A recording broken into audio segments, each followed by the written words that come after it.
Rockwell and myself in this morning. What's up, buddy? Yo, what's up, man? What's happening with you, man? Man, just chilling. It's Thursday. Yeah. Looking forward to this weekend, man. Do anything interesting yesterday? I went home and did nothing. No, that's nice. That's nice. Well, I got part one done. I got my starter in. Now I just got to put the rest of the stuff back on.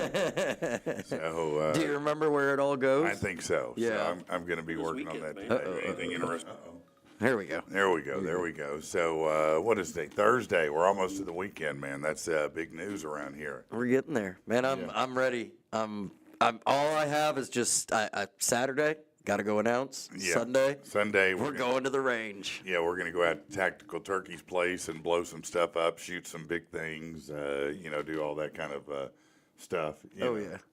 Yeah, it's going to be awesome, actually. I gotta say, as much as I enjoyed it, I'm glad I don't have to worry about any lobster hands or anything. Oh, I know, right? Yeah, no, that was wild. Dude, all day yesterday, I'd just be walking around and that randomly Pop think in your about head, it, and I'd just start dying laughing all over again, man. Pretty funny. Let's get to some news you can use here. See what's going on. House Speaker Mike Johnson scrapped the expected vote last night on Trump's budget bill. That measure passed the Senate. It calls for tax cuts, an increase in immigration enforcement, spending on defense, raising the debt limit. The House had planned for a Wednesday night vote, but faced opposition from some hardline Republicans, which pushed the vote back to later today at the earliest. Some have spoken out against it. Against the Senate's plan due to there only being $4 billion in spending cuts, whereas the House version would make up to $2 trillion in cuts. A Kentucky Fried Chicken-inspired toothpaste. Let me say that again. Gross. What? A Kentucky Fried Chicken-inspired toothpaste is already sold out. What? Yeah, KFC teamed with Australian oral care brand His Smile to create a fried chicken-flavored toothpaste that they described as, quote, a craveable toothpaste that delivers next-level freshness with every brush. Ew. I mean, you know when they say, what's the fattest thing you ever did? Right, for real. Brushing your teeth with KFC? Flavored toothpaste would probably be up there. It sold for about $13. It may be restocked. KFC-themed electric toothbrush also sold out. They're known for offering unique flavors like gingerbread glazed donut and tiramisu. This has got to be like a collector's item or something. People cannot actually be using this. I don't know, man. It is weird. Dude, in 10 years, we're going to be watching, Strange Things. What's that weird show? That Strange Things I'm Addicted to or whatever? Yeah, My Strange Obsession or whatever it is, Strange Addiction. Somebody going to be on there I got addicted to KFC toothpaste. Yeah, that's the one where the lady was eating her mattress. Yeah. Yeah, no, it's crazy. That's a. Oof. Speaking of unusual, a man in Florida apparently decided he wanted to be seen and heard. Daniel Ciriello caused a disturbance outside Applebee's in Clearwater. He was trying to get in somebody else's car. He was stumbling around. He was somewhat memorable for wearing a pink thong, fake boobs, and a wig. Police on the scene said he couldn't even answer basic questions like where he was, where he came from, and what state he was in. Dang. He spent the night in jail. It doesn't say whether it was with the ladies or the men, but paid some fines after pleading guilty. So that serial killer type guy who's on trial, the judge in the Brian Kohlberger murder trial, approved banning some phrases during the University of Idaho murder trial. The judge said he didn't want police phraseology because a mistakenly used word could lead to a mistrial. He did agree the words psychopath and sociopath cannot be used. Also considering whether to allow a witness statement of a suspect with bushy eyebrows and a selfie that Kohlberger took the day of the murders. Hippler's expected to rule by the end of the week. Kohlberger, of course, accused of killing 4 University of Idaho students in a stabbing spree. Yeah, he did it. We all know he did it. Let's see. No, you don't care about any of that. Okay, here you go. NASA is looking for a solution for a big space problem. They're launching a contest. So if you're wanting to win $3 million, anybody who comes up with a technology to recycle poop and other human waste in space. The Luna Recycle Challenge came about because apparently there's a whopping 96 bags of human waste left behind on the moon by astronauts from Apollo, and They don't want to add to the pile. So the winning tech will be part of future missions. Left on the moon, you said? Yeah, 96 bags. I mean, how long were they there? Right? I mean, there's like 3 of them, right? Just give it a few hundred years, kids will be looking up. How many like, times? What's that big brown I spot? thought we only did we go more than once? Apparently. I'm just trying to figure out where 96 bags came from. I mean, that's a lot. That's a lot. That's a lot of pooping going on, man. That's- I mean, I've seen astronaut food. They shouldn't have that many. Damn, man. I'm just, how is it? Whatever.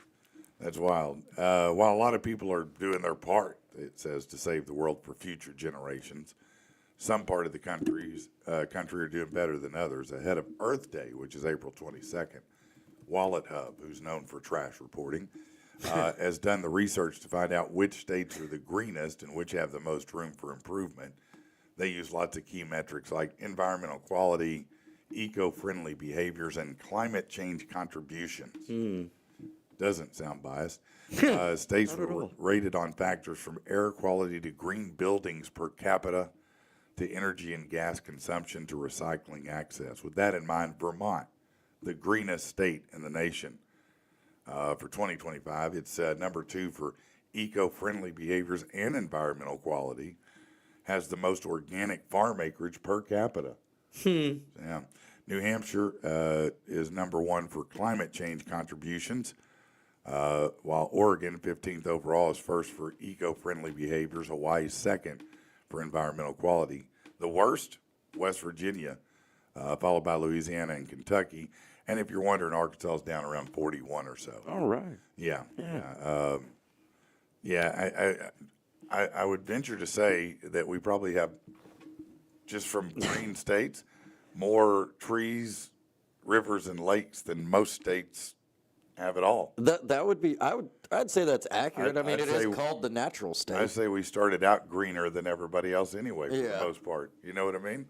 So I don't know if I'm buying that one. President Trump announced a 90-day suspension of most of the newly imposed tariffs yesterday afternoon. He reduced the reciprocal tariff rate to 10% for a lot of countries. He did increase tariffs on Chinese imports to 125%. China didn't take that quietly. They announced another tariff as well, but the stock market did what? It exploded upward on the news of the pause. Right. NASDAQ had its biggest day in 24 years. Do you see what I was saying? Is you buy those stocks low, and then guess you- what happens? Bing, bing, bing, they come back. Right. It's pretty amazing how that works, isn't it? A significant spill occurred on the Keystone Pipeline in North Dakota Tuesday morning. That prompted a shutdown and cleanup efforts, led to about 3,500 barrels leaking into an agriculture field. The pipeline, constructed in 2010, has nearly 1 million gallons leaked since 2017. Of course, they are constantly cleaning these things up, but the exact cause of it, don't know. Oh, wow. The U.S. Department of Justice and Coast Guard seized 45,000 pounds of cocaine valued at over $500 million. Significant operation targeting drug cartels. Attorney General Pam Bondi, FBI Director Patel announced the interdiction at Port Everglades, Florida yesterday. They identified the Jalisco New Generation Cartel and the Sinaloa as being heavily involved. The operation used drones, aircraft, and ships to intercept the traffickers. They addressed the cartels directly, asserting that the new leadership is committed to dismantling the structure that's perpetuated cartels. We'll see. Right. They have done a lot in a short time. The U.S. House of Representatives, led by Republicans, passed the No Rogue Rulings Act yesterday, 219 to 213 vote. That aims to limit federal district judges from issuing nationwide injunctions that block government policies. A response to several court rulings that have impeded President Trump's agenda. Republicans say it addresses judicial overreach, preventing activist judges from halting the policies. The other side says the courts are fulfilling their role, overturning unlawful executive actions. It doesn't really have a chance of passing the Senate anyway. The U.S. Food and Drug Administration reversed its earlier orders requiring employees to work on site will now permit key staff to work from home at least 2 days a week. This follows significant layoffs and resignations, including it could have affected the approval of new medications. I will tell you something funny I saw yesterday. A government office, not that one, but they don't want to come into work. They want to work remotely, but they did come into the office to protest having to come into to work at the office. Wait, what? Right. They don't want to. They want to work from home, so Okay. they don't come into the office. They're Right. being required to come into the office, so they came up to the office to protest being asked to come back to the office.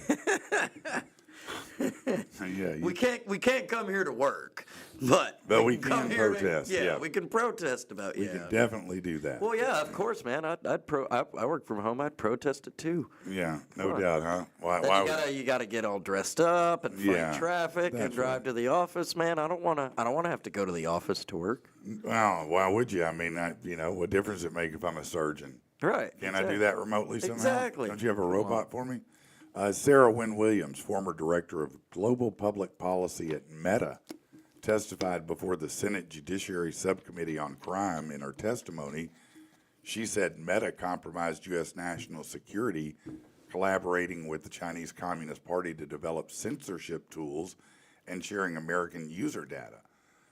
She alleged that from 2015, Meta provided technical briefings to the Communist Party, including information on AI models like Llama, aiming to assist them in surpassing U.S. tech firms. She further claimed that Meta executives, including Zuckerberg, lied to Congress about the company's efforts to enter the Chinese market and its cooperation.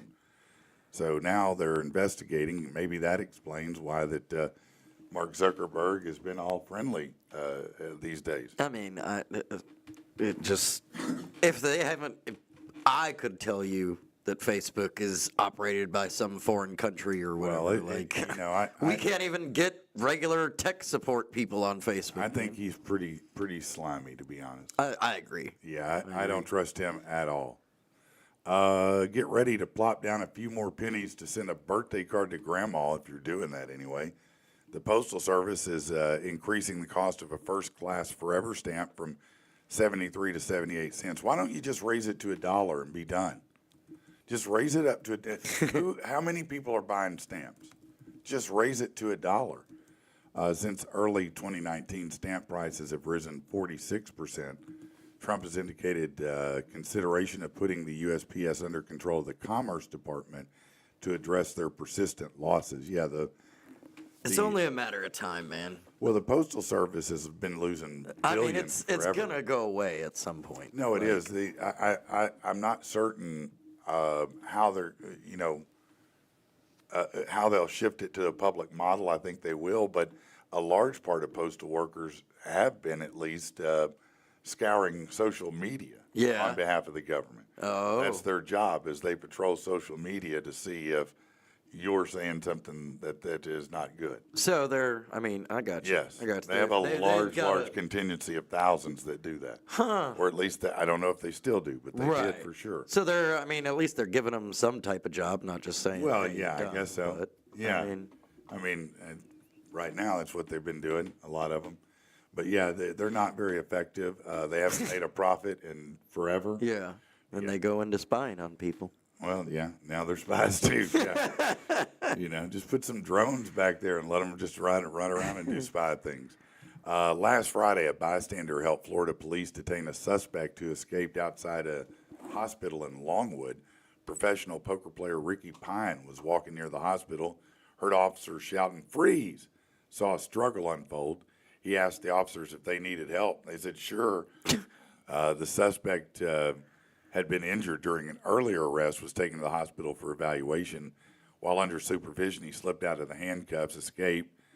Pine said he used his size advantage to subdue the suspect alongside the officers until they could get him back in handcuffs. Well, I guess that's... I mean, good, go him. Way to just, hop volunteer. in there and help out. Need a little help, guys? On the other hand, you ain't never going to see me do that. No, No. You're not doing that. No. You're going to be like, no, I'll just watch. I'm going to be the dude with the camera yep, I'm going famous on TikTok. All right. On Monday, a Good Samaritan in Waynesboro, Virginia, helped save a kid walking alone on train tracks minutes before a train arrived. Spotted the child, called to him, but failed to get a response. Leonardo Santa Maria acted quickly to go down and pull the kid to safety as the train approached. Police and the child's family arrived shortly after. The case has been referred to Child Protective Services. Yeah, how did your toddler get to walking down train tracks Seriously. by themselves? I'm not saying it can't happen, but I'm saying, come on, man. I mean, you're I mean, obviously, you're, look, there's no other way to paint it, man. You're obviously not doing your job as a parent. Something's gone wrong. Like, Something's call gone it wrong. what it is, man. Something's gone wrong. Yeah, something majorly went wrong. You better have been, attacked by a tiger For real. and told the kid to run Had for like his life. a heart attack and been Yeah. like dying Go on get the floor or 911, something. Go get the police for Yeah. them. Yeah. A Maryland mom and son recently found a forgotten $50,000 winning lottery ticket moving furniture. Apparently, it had been bought as Christmas stocking stuffers. They agreed to split any winnings. The son scratched it, and they got the top prize, which was later verified at Maryland Lottery headquarters. Son's going to use his half to save for a house and repay his mom, who intends to share her portion with the rest of the family, and then complain for the next 10 years that she can't buy a bra. Is that wrong? I'm so sorry. That's terrible of me. I shouldn't say that. Metallica has announced special screenings of their new documentary, Metallica Saved My Life, set to be shown in theaters across North America ahead of their M72 tour stops. The fan-focused film highlights the impact the band's music has had on its listeners. It shares personal stories of inspiration and resilience. It aims to celebrate the deep connection between Metallica and their global fan base. It might be interesting. Some fans are very, very passionate about music, about their band. Right. Just like people are passionate about a football team or anything else. Absolutely, man. Yeah. Yeah, you know those folks that rep that band life. You know 'em. Now that any suspicion of financial criminality is behind her, Haley Welch, better known as the Haktua Girl, set to resume her quest for world domination. Oh, Jesus. She was booked for a cameo on the Hulu series Chad Powers with Glenn Powell. Reportedly, it involves Powell's character Russ Holliday celebrating his draft pick to the XFL when he bumps into her at a club. Remains to be seen if it's a quick bit or if there's, something more in the show. Didn't she get destroyed by the whole hawk meme thing or Now, whatever? the meme coins? No, she's been absolved. She's moving forward now. She's good. It wasn't her fault. I mean, she just repped a brand. Wasn't her fault. She made a plea deal or some arrangement. I don't know what she did. I mean, I just guess saying, what she she told hasn't us what gone she away likes yet. to do. I How know. she solves problems. I understand that. And, if she's solving the world's problems one at a time, it ain't good for her. The 89th Master tees off today. There's still time to get some bets in if you want to try and make cash on it. A few betting tips for the novices from Bleacher Report, along with what they say are the best bets in the field. Even though Scotty Scheffler's the favorite, he has won the Masters in 2022 and 2024. They said a repeat's pretty difficult. Stay away from him as a win bet. A better safety bet said would be Rory McIlroy to finish in the top 5. Longer odds favorites to win would be Colin Morikawa or Xander Schauffele, and then consider Russell Henley as a sleeper pick. This is according to them. What about Tiger? Is he in it? Tiger Woods? Yeah, is he in the Masters this year? Is he? I don't know. That's why I'm asking. I haven't reached the age yet where it's appropriate to watch golf games on TV. No, I understand. At the Masters, broadcasters have a small glossary of words that are forbidden from being used. Not talking about the obvious ones either. The word fans is not to be used because it derives from the word fanatical. Augusta prefers the use of patrons. Okay. Well, it's golf, man. Everything's got to be fancy. They don't call it the rough at Augusta. They want broadcasters to call it the second cut. The second cut. You can't say sand trap. Augusta has 44 bunkers, and that's what they'll be called. Thank you very much. Well, that's, yeah. I mean, that's pretty much what they've been called, though. I've always known them as bunkers. Yeah, yeah. I've heard sand trap too. Yeah. Since back nine apparently sounds too much like backside, they require it to be called the second nine. The second nine. Yeah. Driving range. Tournament practice area. Oh my God. Now we're just being stupid. Let's see. You can't say country club or golf course. It can only be referred to as Augusta National Golf Club, period. Well, Twosome. If a golfer ends up playing with another player this weekend, it will be a pairing, not a twosome. oh, well, okay. Let's see. Sponsors who back PGA Tour events. Let's see. What is this even about?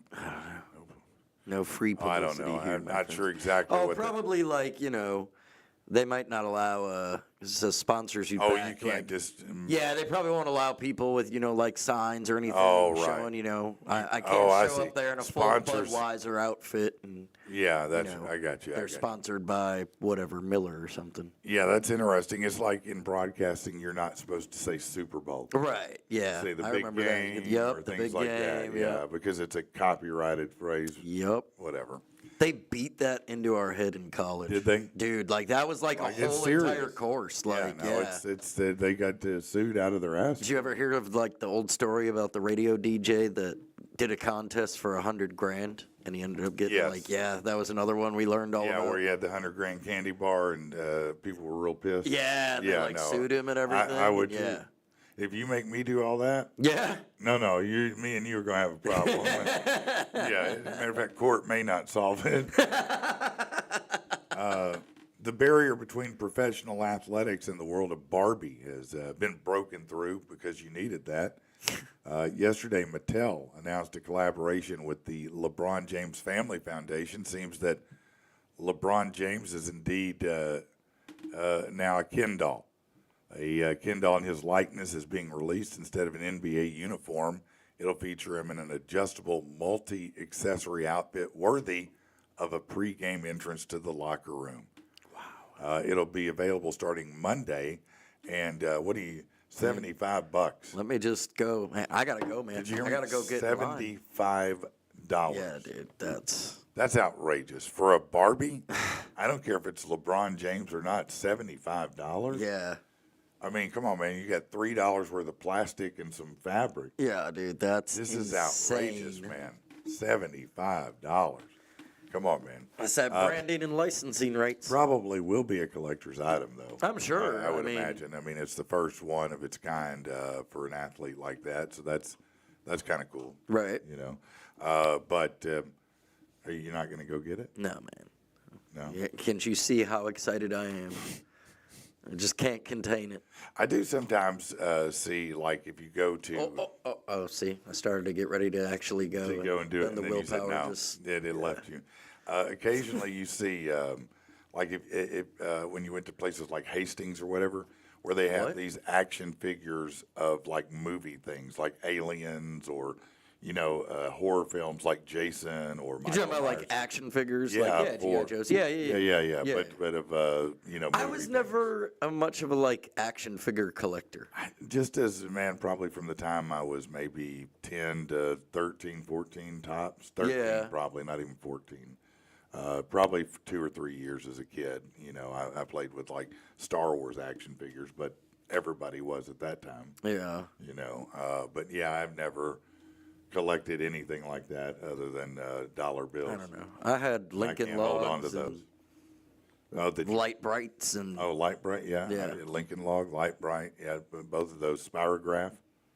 Did you what have was that that? one? Was that the one where like you put the pencil in and you Yeah, like spun it around? yep, Yeah, that's yeah. it. Those That's things. it. Yeah. Yep. Yeah, I remember all those toys. Yeah. Yeah. Did you have a favorite toy you drug around? I'm sure. I don't remember it. You don't? Okay. Fair enough. He doesn't remember it, people. All right. So, Smoked since then. right.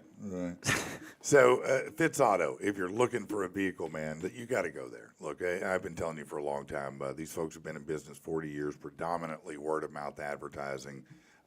They're gold. I mean, it's a family operated business. Look, go to any car dealership, just pick a random one. Go there today and go there 3-6 months from now. See if the same people are there.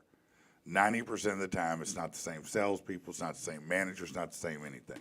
The staff at Fitz Auto has been there as long as I've been talking about them. No exaggeration. Same folks. There's a reason. They take good care of people. They take care of their people, and they take care of you. Even if you've had some challenges, check them out. Give them an opportunity. See what they can do. 8421 Stagecoach Road in Little Rock, or online over at fitzauto.com. Everybody's saying good morning this morning. Good morning, Yeah. Andy. Good morning, little doggy and Latasha. There's a new name I saw too. Where was it? We had a couple of. I saw. I think it was yesterday. But hang on, Tommy McElroy said the flopper doll, talking about the. The flopper doll, yeah. LeBron James. Yeah. If it has a button that makes it flop, that would be great. Latasha said it's insane. It better walk and talk for $75. That's what, I don't know what a normal Barbie doll. I mean, they're I don't expensive, buy them, man. but I would They're think like- $25, I would 30 think, maybe. You know what? Let's look at I mean, surely it's not more than that, right? what's a Barbie doll. I'll just Google it real quick. Yeah, I'm sure you can just hit shopping. Right, and see. Yeah, and surely you can see what it. Yeah, right. $24.99. Yeah, that sounds about right. $25. Yeah, $25-$30 seems right. They were about 12 when I was a kid, $10-12. Yeah. Jeez, this So- one's $150. Well, it's probably a collector item. Have you ever been curious about what's in a fellow passenger's suitcase? The latest found report from Unclaimed Baggage kind of giving you some ideas. They're a company that has contracts with domestic airlines to buy bags owners don't pick up after a 90-day search, and then they donate, recycle, or sell those items at their retail store in Alabama. Mm-hmm. So they buy all the abandoned bags. There used to be a TV show about that. Really? Yeah, for real. It was like some, I forget what it was called, but it was like they set up, airports after like their lost luggage for 90 days, and they'd set up like a public auction, and you could go there and bid Kind of like on. the storage. Wars. Yeah, sort of like Storage Wars. But yeah, Okay. you'd go there and, bet and whatever, or bid on the individual suitcases and see what you got. Yeah, well, they probably figured out we shouldn't do it that way because they found so many good things in it. But their annual found report reveals the most common, unusual, most valuable things discovered in abandoned or lost luggage. Airlines did handle a breaking number of checked bags in 2024, 45.6 million checked bags. Wow. That's a lot of bags. Yeah. So some of last year's most fascinating, unexpected finds: freeze-dried chicken foot, a movie script from The Goonies. Oh, that's pretty cool. That was probably. Somebody lost that. Yeah, I was gonna say that was probably a collector's thing or something. A glass eye. Ooh. You left your glass eye, man? I mean, a teeth bedazzling kit. I guess you're trying to make it look like a grill. A full sheet of uncut $2 bills. A letter signed by Eleanor Roosevelt from 1944. wow. You couldn't find the owner For of that. real? You couldn't find the owner of a letter from Eleanor Roosevelt from 1940. They better have died. Somebody just left that like, oh. Yeah, I mean, it's not like you're going to forget that one.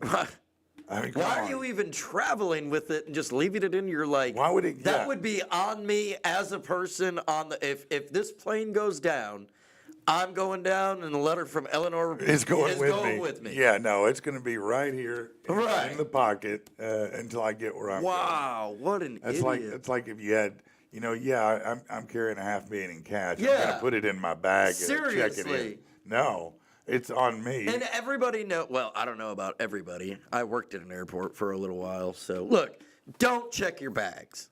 Don't do it. No, Just don't. It is not if it has anything important. You are literally taking just the biggest gamble on your life that is going to get on the plane and make it to where you want to go. And in one piece. Yeah. The most valuable things found in bags in 2024: a $39,000 diamond ring, a $10,000 Louis Vuitton suitcase, Okay. a $14,000 M11 rangefinder camera, a $20,000 18-karat gold Rolex, a Chanel tweed coat dress worth almost $10,000. Wow. I don't believe, man. Listen, I'm mean, not even yeah. leaving the airport if I'm Right. missing that. Somebody's gonna listen. There's ass whoopings going. I am starting to march through the airport whooping ass to find my Rolex. Right. My $20,000 18-karat gold Rolex. No, But when you somebody's. said that, though- I'm getting $20,000 worth of ass out of this airport somehow.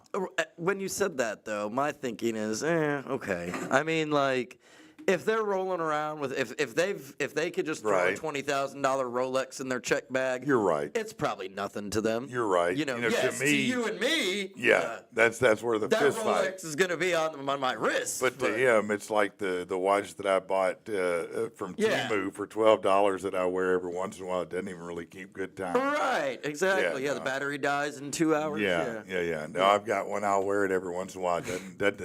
I never even put a new battery in it. I just like how it looks. But, yeah. You know, just don't ask me what time it is. The most frequently found items last year, nothing shocking. Underwear, pants, books, shoes, iPhones. Yeah. Have you ever lost luggage or had your luggage not make it somewhere? No, because I always just carried my stuff on with me. Because Yeah. I was smart. Yeah. Well, sometimes, I mean, if you're going on like a big trip, you got to have some check bags Ship it yourself. to where? The To hotel? wherever you're going, yeah. Is it as It's- cheap? It's I don't know. I'm just saying you got a better chance of it making it there. What is it you've seen? I mean, that makes you feel this way, man. I need to know. You said, did you work at the airport? You said, Yeah. Were I you- worked at a major airport for a little while, up in Michigan. doing bomb detection. No. I was a right. I was what they called the right wing man in overload container. Oh, shocking! You were So- a political. Yeah, right. The right wing man. What? So the right wing man and the overload container. So basically, when you're at the gate, and like you've seen them when you're pulling into the gate or when you're backing out of the gate or when we're really pushing you out of the gate. Yeah. There's a guy there with the cones on on each side of the plane, Yeah. doing this and doing like that. Yes. That was my job. Oh, okay. But then on top of that, like I was if anybody had any baggage that couldn't fit overhead or your live animals, skis, I've seen like keyboards. Yeah. It was my job to go take those and be sure that those got loaded and unloaded from the plane. Oh. And then I'd meet you meet you in the terminal and here's your item or whatever. Yeah. So when you're doing your little, flashlight dance thing there, Yeah. do you just worked at that airport? You didn't travel with the plane. No. You just worked at the Yeah, airport. yep. So basically, kind of taxiing them back to where they're gonna go to the taxiway. Where they're basically, it was my job we'd push the plane out of the gate and essentially you get it lined up Yeah. on the tarmac and then it's the right wingman's job to tell the pilot, all right, you're good to go. Yeah. And then they can begin, taxiing out to the runway and everything. Right. But yeah, we basically push them. You get pushed out all the way onto the runway by a little tug.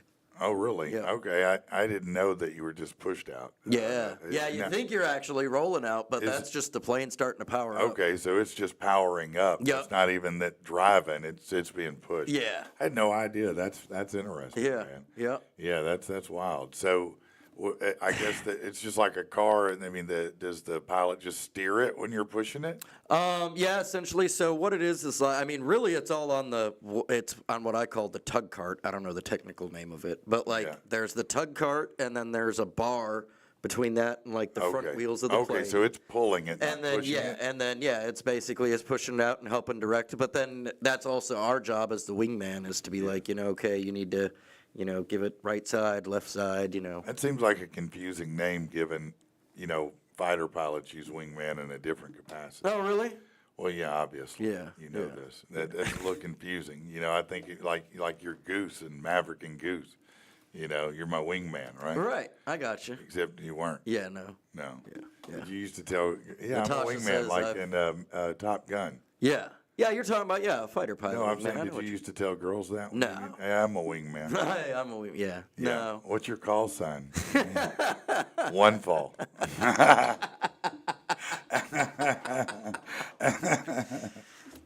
Yeah. Tasha said, what now? Oh, she was just saying I'm like a jack of all jobs. I've worked in interesting jobs. I have though. You actually have done quite a few interesting things. Of all the jobs you've done, what do you think was most interesting as far as being entertaining to you? Oh, the pawn shop for sure. Oh yeah. I was a pawnbroker for a little while. Now where at? God. In Hot Springs. Oh, in Hot Springs. Yeah. Now, how long did you do that? Gosh, what I think it was just about a year or so. Yeah. Yeah. It was So it's just interesting seeing all the things they brought in. that and just learning about everything, and like they did a lot with like jewelry and things like that, rings, and so for me, like just how to like test different rings and look for different what different like flaws are in Yeah, the diamonds clarity and things and like whatnot. that, and find out like kind of that a lot of times like the jewelry stores that are out there that are selling you rings for $5,000, $6,000, $7,000. The ring is only worth maybe a couple hundred at best. Yeah, no, It's the biggest like it's the biggest scam of all. For real. The diamonds literally have zero value. Yeah. Honestly. Right. You're absolutely No, right. they have zero. The ring is worth more than the stone. Yeah.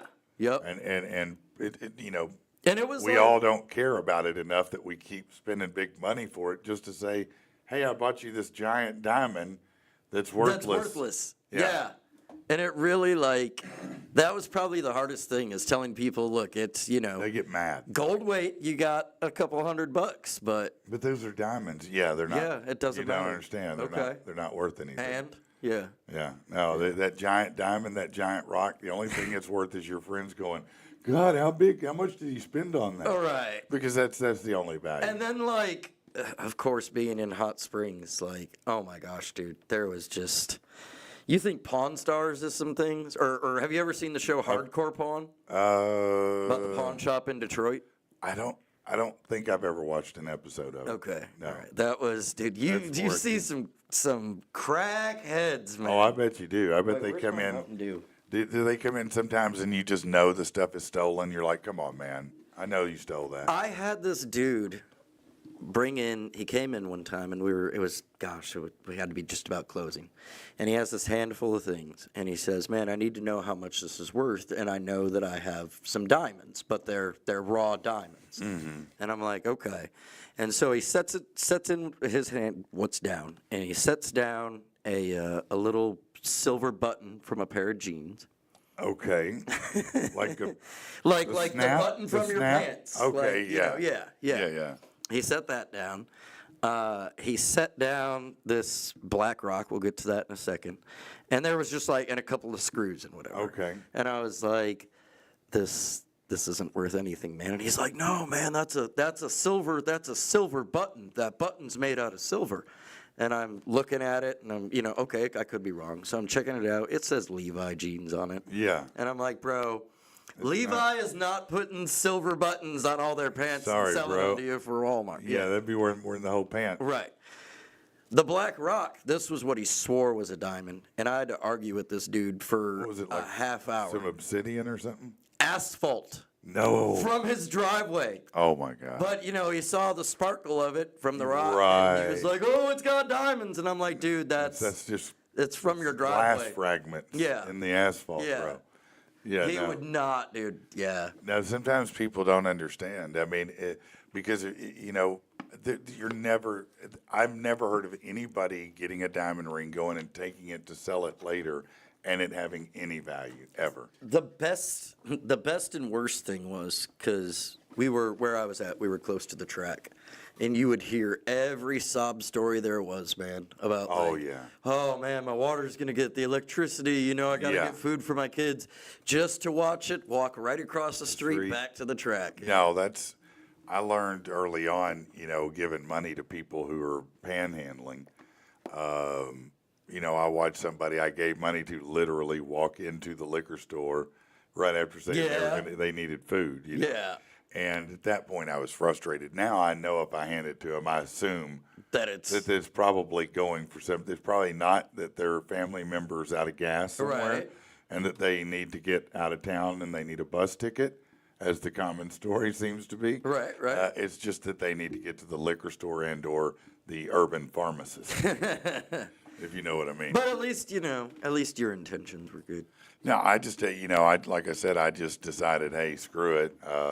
if that's what you do with that dollar, listen, I'm giving you the dollar. Do whatever you want. That's with what it. you It's almost your have dollar. to do that, man. If you you don't, really do. you're just going to be mad. Right. You know, I was telling you the other day how I feel like normally I don't get pulled into these rackets, but, and I'm not going to say it was a racket, but, when two kids walk up to you and tell you they're hungry, I mean, You're going to feed them.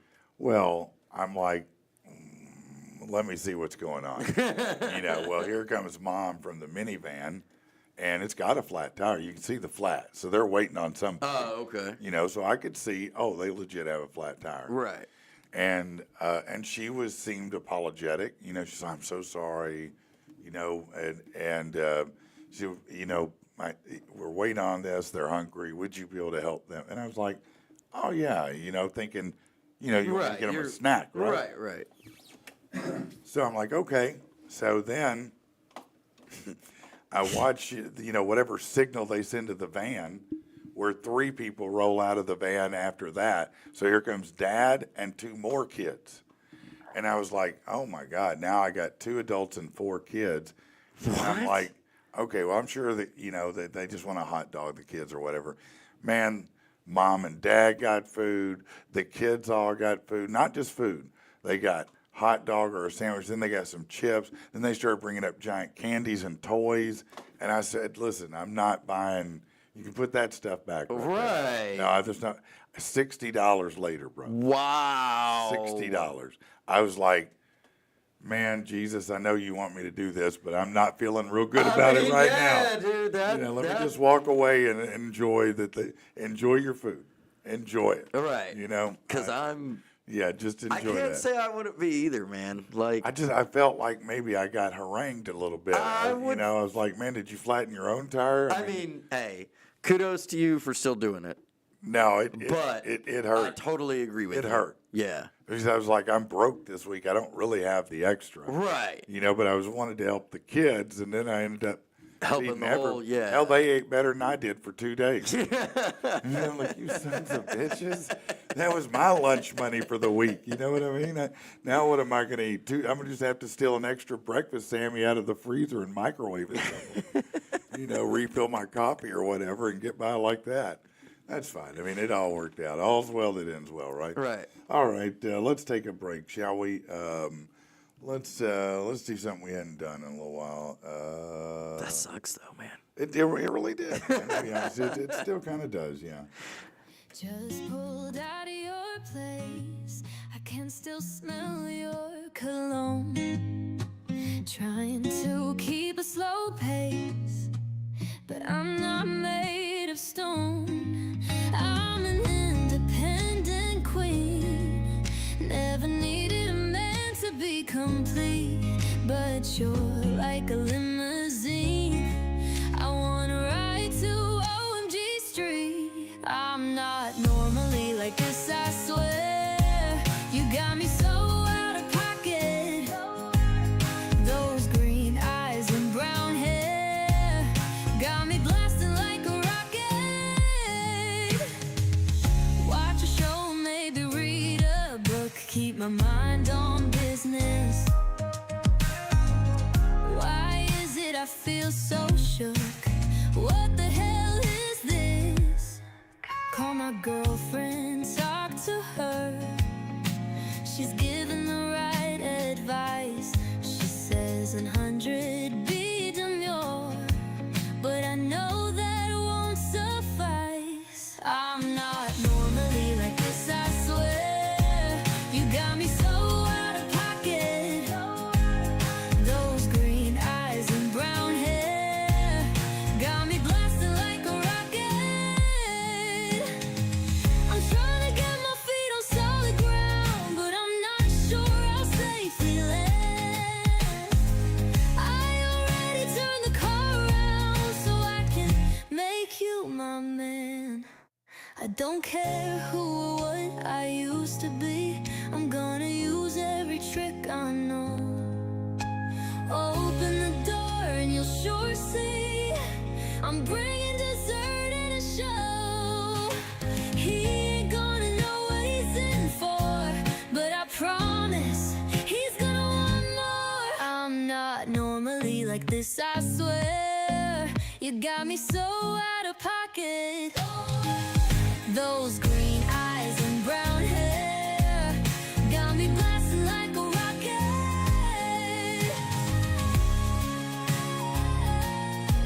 You got me so out of pocket.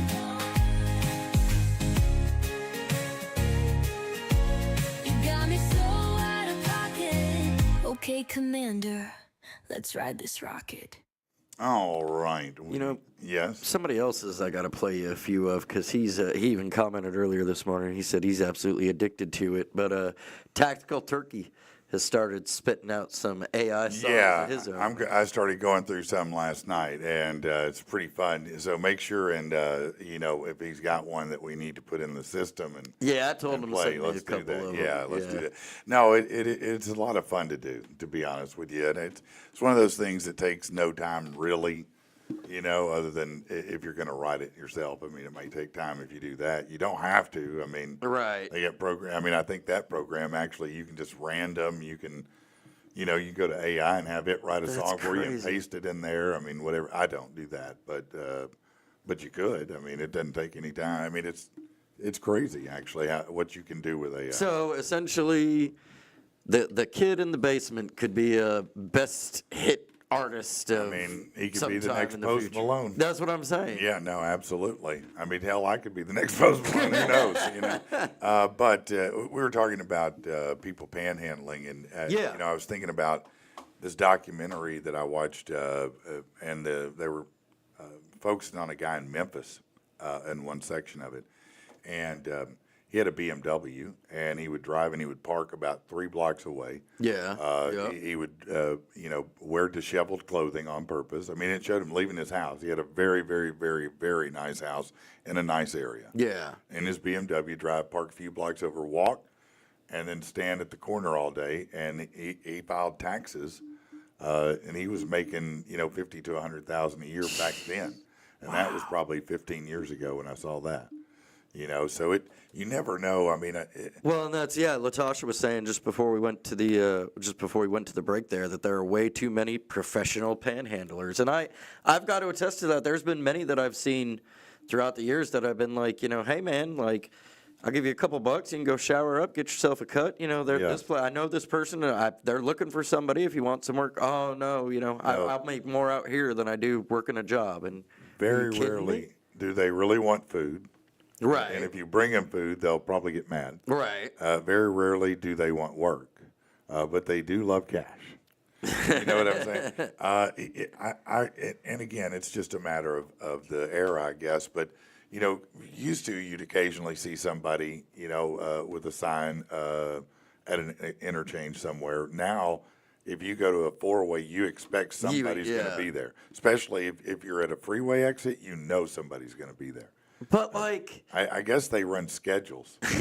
right? They have weekly Yeah. meetings and get together. All right, Joe, you're going to take the corner of 4th and this is my spot. Right, right. They don't come to my spot. They'll I wonder scrap if they on have it. like turf wars Oh, and stuff. I'm certain sure they they have do. to. Yeah. But here's my question. Look, because this isn't like you're the first person I've ever had this conversation with. I've had it. I know at some point probably everybody that I've ever talked to has had some type of conversation like this. Yeah. Okay. All right.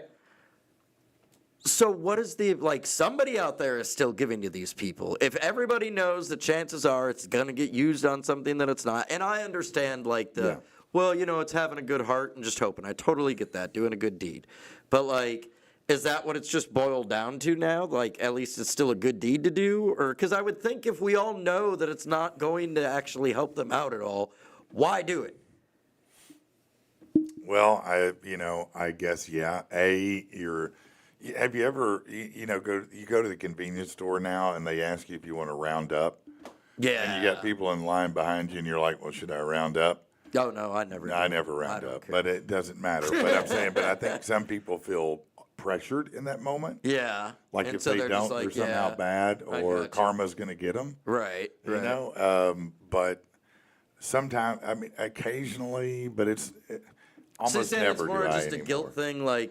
I'm sitting at the red light. Or, it's pouring rain. or they're naive. Right. If it's pouring rain, I mean, that's commitment. Yeah. I mean, you're showing So- commitment. You know, I mean, I get that. Look, you deserve an extra beer today to sit in the rain. Yeah. But if you're just sitting out there, look, if you have nicer shoes than I do, I'm Right. definitely not getting. I pulled up one time and the guy, I rolled my window down and I looked and he had Jordans on. And I was like, I rolled my window right back up. And went, no, You were like, no. You're in Jordans, bro. No. Get out of here, man. No, hell no, I'm not giving you anything. I don't even have Jordans like that. Latasha was saying there's a guy in Conway who does that. He has a car and parks it a few blocks down and stands at the highway exit holding signs about Jesus. Yeah. I mean, there you go. Yeah, I mean, and I don't know if he's even sincere about his sign. You know, it's just what works. I do occasionally see someone with an overtly honest sign, and I Yeah. am inclined to give to them. Yeah. Yeah, if someone has a sign that says, "Really, I just want a beer," or "I just want to buy some weed," Somebody did that in Yeah. Hot Springs a couple of years ago. And like they stood out on like the corner of like Grand and Malvern with a sign that was like, I just want a beer. yeah, and okay, Yeah. I might give you a buck, Yeah. because at least you're telling me the truth. Right. Don't tell me that you need a bus ticket because your mama's sick, and then let me watch you walk into the liquor store because I'm like, man, I'm an idiot. you know? Right. I got you. Yeah. Gotcha. Yeah. Do you ever? I mean, what if somebody walked up at a gas station and asked you for help? Man, I've done it. I've done it a couple of times. There was one the last time that I did it, and I don't know, just whatever it was, a feeling, something. This guy, I had pulled up. It was late at night. I was getting home after announcing at a show, and I pulled up to this gas station. And I was the only car there. They were getting ready to close. Hey, I just need to get gas real quick. And as soon as I get out of my car, guy hits me. You know, he's got his cart full of stuff. And hey, man, can I get like $20 or something? And $20 even. yeah, and I'm like, I don't know, man, whatever. And so I was like, just give me a minute. Let me get in and get my gas because they're closing. Yeah. So I did that, and I'm pumping my gas, and I'm seeing this guy and his dog. Long story short, I gave him the $20. Okay. All right. I just felt for some Yeah. reason he needed it. Okay. Well, no, there's nothing wrong with that. The next day, I went into work. This was actually, I think, when I was working at the pawn shop, or it was at a pawn Yeah. shop anyways. He had taken the $20 that I gave him Oh no. and had gone in there. No, he bought himself a knife for protection. Oh, okay. And because the night before he was telling me, attacked or whatever? yeah, that he had just gotten out of the hospital, which is why he was homeless. Yeah. He was in the hospital for months. Somebody had faked him out. They went to go like offer him money, and when he went to go reach for the money, they stabbed him in his hand with a needle. Oh, wow. That was infected, and so Oh, he God. ended up almost dying from it all and everything. That's crazy. So he used my $20 to go buy a knife for protection, that's- and then I felt like, dang man, that was a really cool Yeah. At least he did a use full it. circle moment there. Like, Yeah. at least I know that he used it for what he said he needed to, Yeah. I'll tell you what. But for the most part, when I do see him, I'm kind of like, just, If they come up to my window and they'll ask me for money, and then they'll look and they'll go, "Oh man, can I get a cigarette?" yeah. That's often. Can I get a cigarette? Yeah, that's the often one. Like, oh, I must be the lucky lottery guy with the cigarettes that pulled up, right? I always love you got an extra cigarette, man? And I'm like, nah. Many years that I've been buying them, man, there's only 20 that comes in a pack. The day I get 21, though, I'll come see you. Jay said, I gave a guy $20 because his sign said, "Fat guy needs a burger and a beer." Yeah, exactly. That's exactly who I would give money to. I'm like, yeah, he wants a burger and a beer. I get it. Real quick, our Yeah. guest is here. Oh, okay. Well, bring her in. All right, man. Yeah, I'm very excited to meet her. Here, let's take another quick break with a song, and we'll bring her right in. Go ahead and bring her in, man. What's up?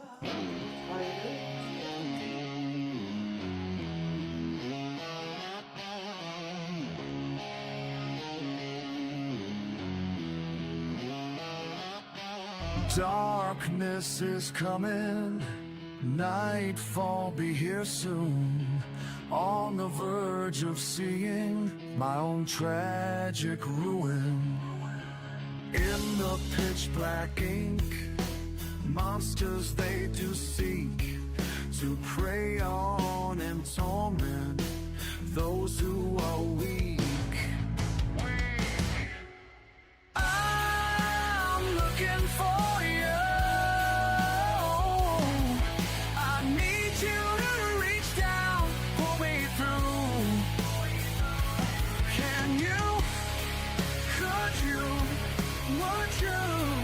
Can you pull me through?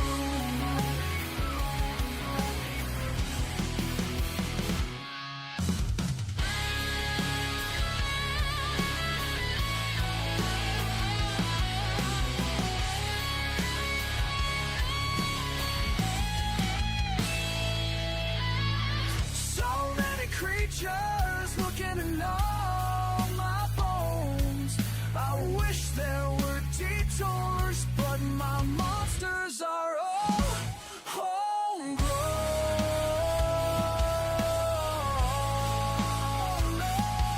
My monsters are all homegrown.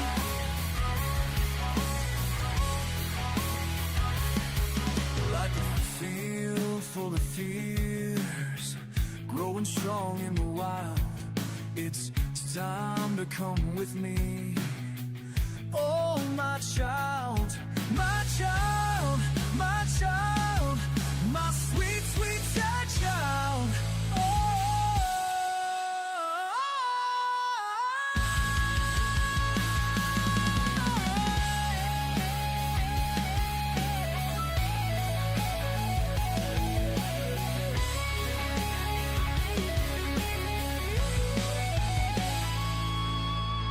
So many creatures looking to gnaw on my bones. I wish there were detours, but my monsters are all homegrown. No, my monsters are all homegrown.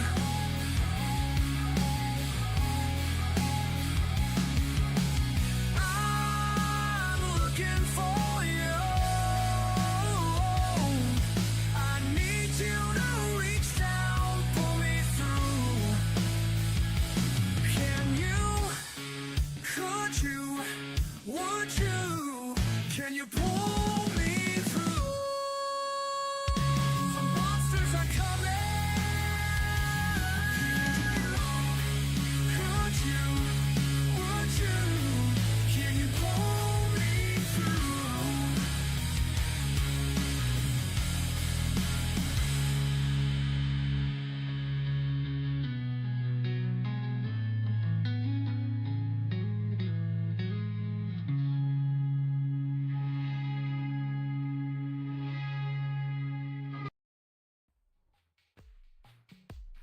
All right, we are back, and I tell you what, I see some really good comments. We were having a conversation about, panhandling and giving, and some really good points being made. So I'm going to want to come back to that in just a little bit. But right now, in the studio, very excited because we have kind of an icon of the independent wrestling scene, and her name is, she goes by Granny Hulkster, and she's been well known in the independent circuits for many, many years. Glad to have you on the show today. Well, thank you for inviting me and having me on. It's a pleasure. I know Rich Rockwell quite well, and he invited me, asked me if I'd like to be on your show, and I said, absolutely, I would love to be on this show. Well, so. I'm glad that you're here. So I told her she can come keep you in line. that's right. Hey, somebody should. I promise you. So you are what I would call a wrestling super fan. I mean, you are not just a typical fan, even one who comes to all kinds of shows. You're very involved. Oh, yes. Very you're much very so. active. Very much so. Sometimes you even end up as part of the storyline because you may not be able to control some of your emotions. Well, it's funny that you mentioned that, Patrick, because, I do like to interact with the wrestlers. I mean, I have slapped wrestlers. I have, oh my gosh, I was actually, last year, I got to be interim general manager for a show at Vapors Championship Wrestling. right? Yeah, and I actually had to put some wrestlers in their place that night, and they didn't like that. Yeah, but, Jackson Palace. Jackson Palace, that's Yeah. right, so. So tell me, how long were you a fan of wrestling from the time you were young? How long have you been a wrestling fan? I have been a wrestling fan for years. I mean, back from the day, because I was born and raised in Kansas. Okay. So Harley Race, Yeah. you know, Bob Geigel, Bulldog Yeah. Bob Brown, Rufus R. Jones, I mean, Greg the Hammer Valentine. Yeah. But I am friends with people like Trevor Murdoch. I mean, Jim Duggan, Tommy Dreamer, the Rock and Roll Express. Yeah. Yeah. The list goes on. When I was a kid, my grandparents would take us, or myself actually, to Barton Coliseum, and so all of these classic wrestlers that, you know, you're speaking of Hacksaw Jim Dugan, you know, all those guys, you know, Big John Studd, the Rock and Roll Express, you know, Andre the Giant, you know, Randy Macho Man Savage, Superfly Jimmy Snuka. You know, I would see all those guys. And my great grandmother was kind of like you in a way. She, as a matter of fact, we got thrown out one time because she jumped on a wrestler that was a heel. She would get really mad about it, you know. So what made you love wrestling? Is it you know, what made you so passionate about it? How did you stumble across that? I love it. I mean, I just love interacting, you know, and I got the Granny Hulkster name from a former coworker, actually, and we were at work one day, lunch break, whatever it was, and he says, "I'm going to start calling you Granny Hulkster." And I said, "What?" He says, and I said, "Why?" And he says, "Well, you love wrestling." I said, "Yeah, so I love wrestling, so, you know, big deal." So I brought with me this morning Yeah.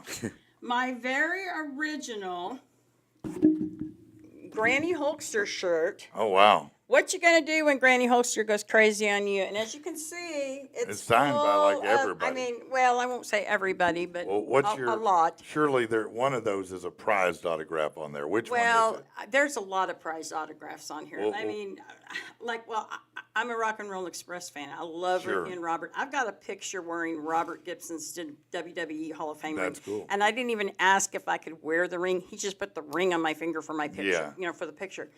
I mean, Tommy Dreamer, I mean, oh my gosh. I have done things, Patrick, and I'm doing things that the normal average wrestling fan would probably never get to do.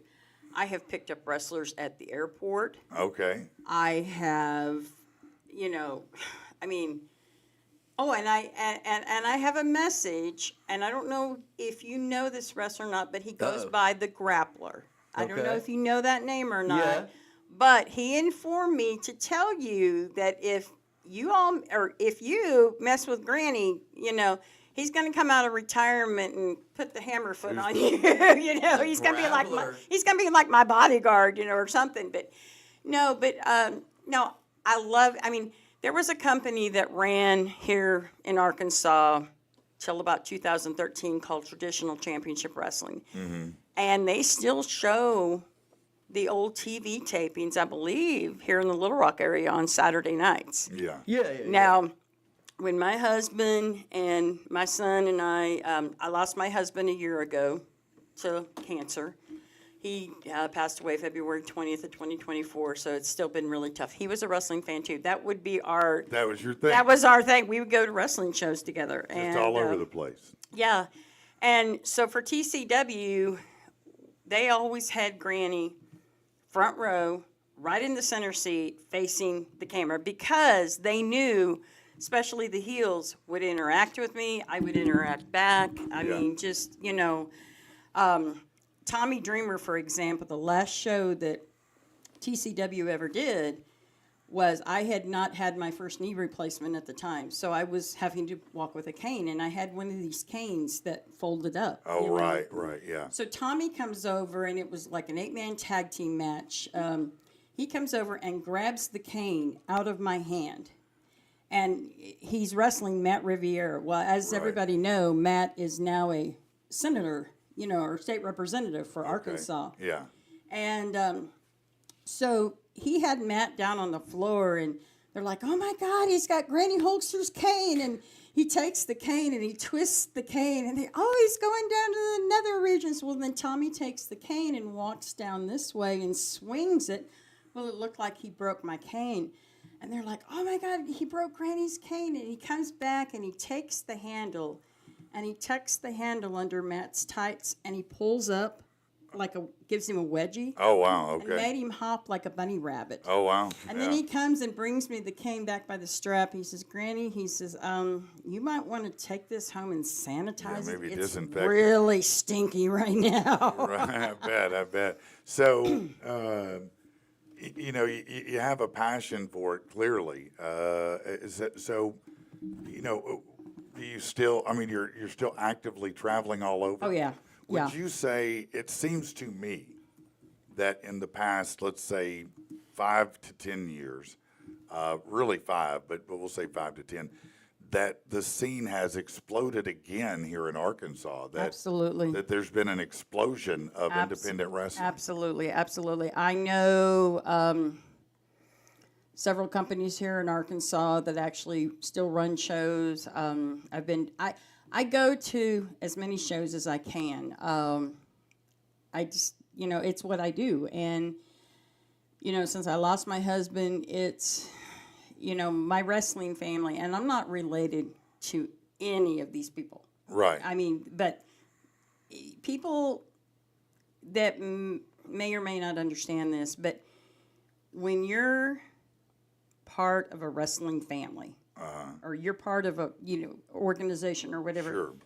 that is your family. And my wrestling family, just for example, I'm gonna give a shout out to Tim Rockwell.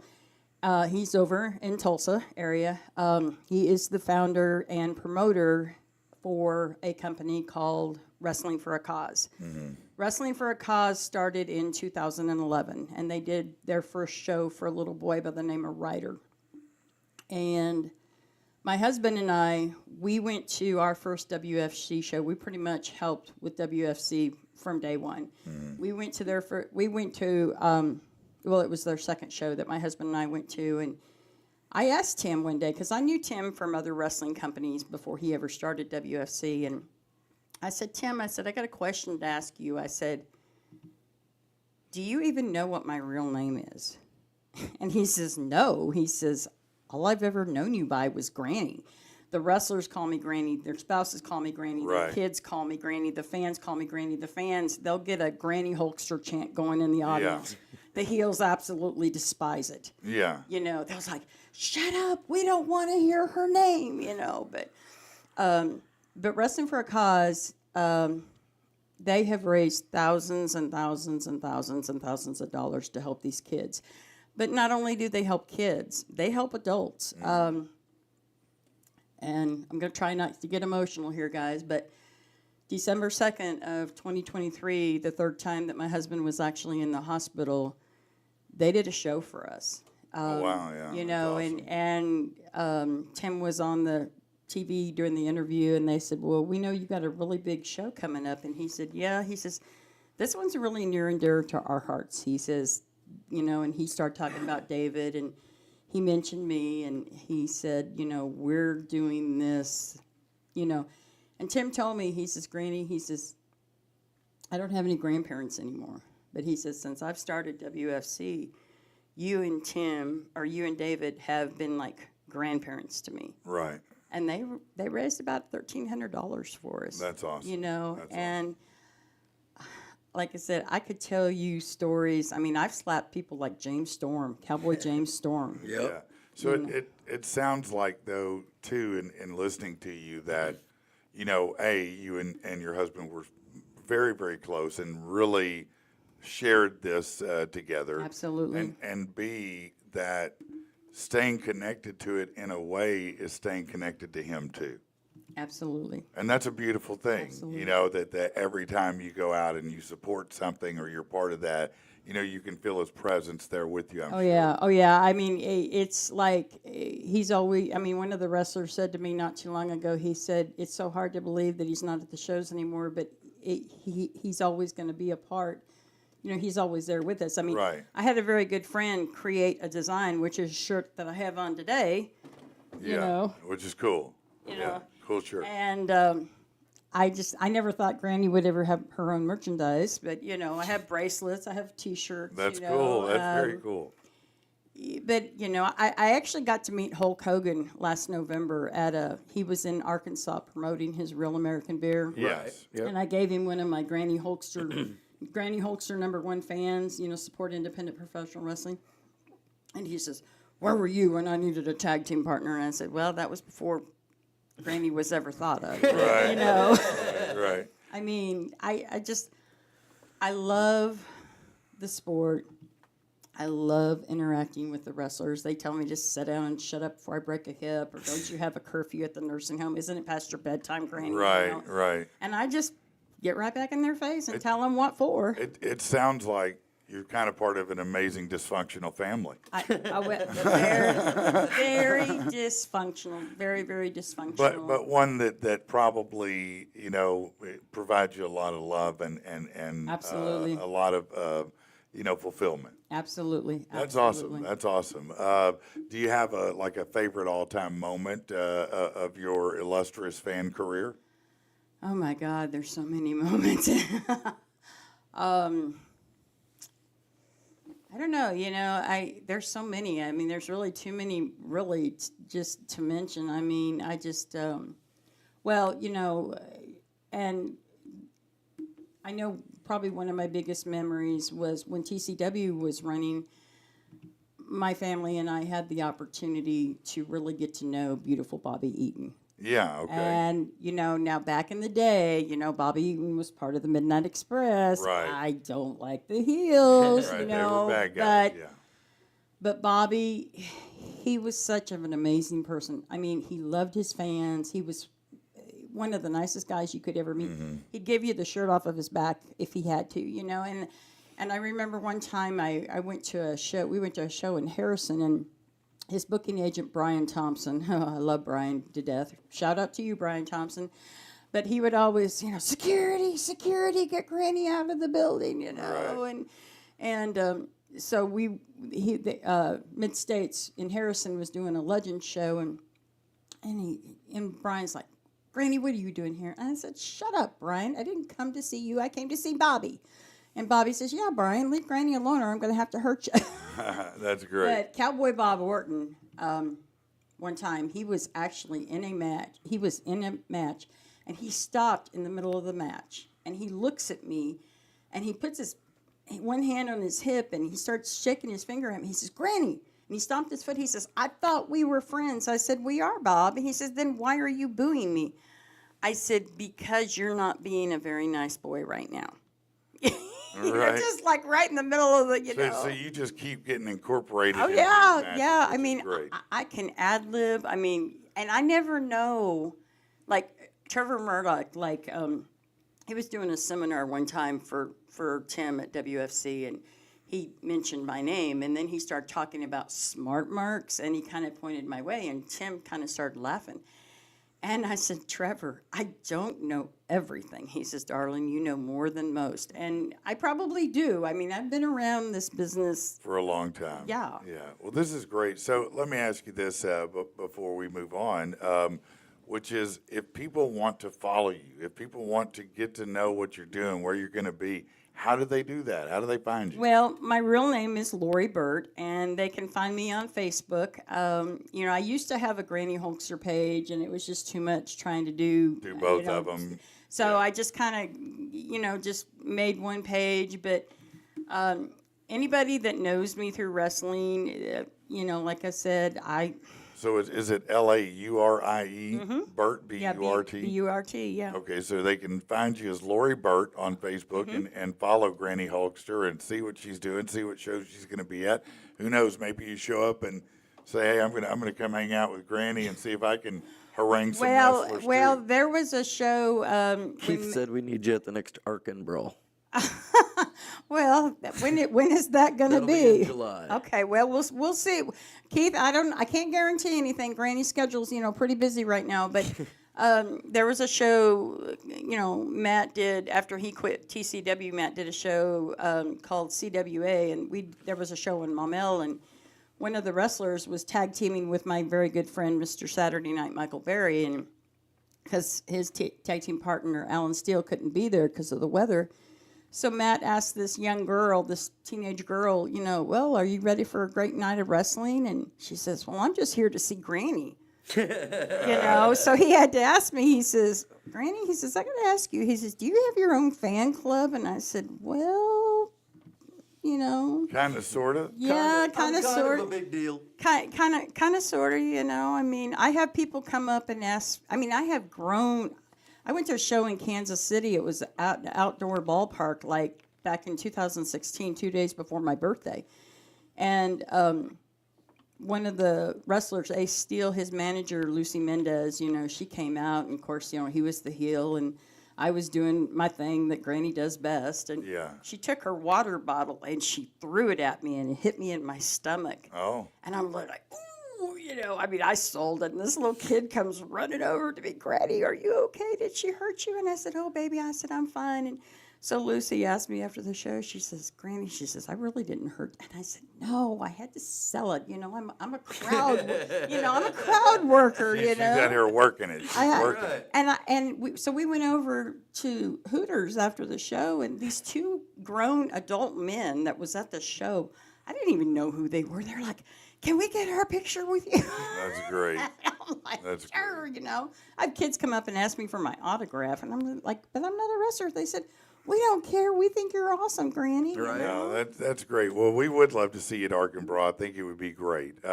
Let's take a break, and we'll be back in just a minute, all right? Go do a little spot here real quick, pay some bills and whatnot. You know what? As a real estate agent, I've seen lots of homes get caught up in probate. That's when somebody dies and they don't have a will. And the next thing you know, siblings are arguing over houses, possessions, cars, things like that. That is a nightmare you don't want any part of. You're going to need some help. You need someone with experience. You need Riggin Law. Okay, RigginLaw.com. Kristen Riggin there and her team are amazing at guiding you through this process. Look, you want to get what's coming to you, but you don't want to have to fight with everybody to get it. Just get Kristen to do the work for you. Go to RigginLaw.com. When you have questions, you have concerns about an inheritance, about anything like that, RigginLaw.com is the solution. Check them out. Have you been injured? You need an attorney with a passion for people and an obsession with justice. That attorney is Tim Reed in Little Rock. Look, they've won $1.3 million in wrongful death, almost $1 million in medical malpractice and in insurance dispute. These guys know what they're doing, but more importantly, he's not a figurehead of some kind. He's not just some person on a poster with a picture of a rig or a smile or his dog with him. This is a real guy you can text with, you can talk to, and who will take good care of you. He'll work with you personally to get what you deserve. Check out reedfirm.com, reedfirm.com, or give him a call, 777-7333.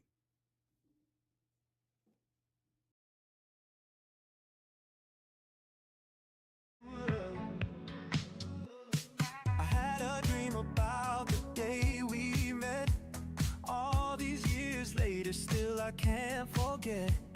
Mischief in your eyes, advertise the trouble. First thing you said was, waitress, make it a double. If there was tension, you cut it with a buzzsaw. Telling dirty jokes about your grandma. Another couple drinks, we were still laughing. But we were just friends, nothing was happening. Nothing was happening, nothing was happening until it was 14 years later, there's still us. Nothing was happening, it's still true. Nothing was happening until I fell for you. I fell for you. Didn't vibe the same style. Facts, I didn't have a drop. Some dirty band t-shirt, you walked in, fit on that pop. But as the days counted by, something freed our hearts from the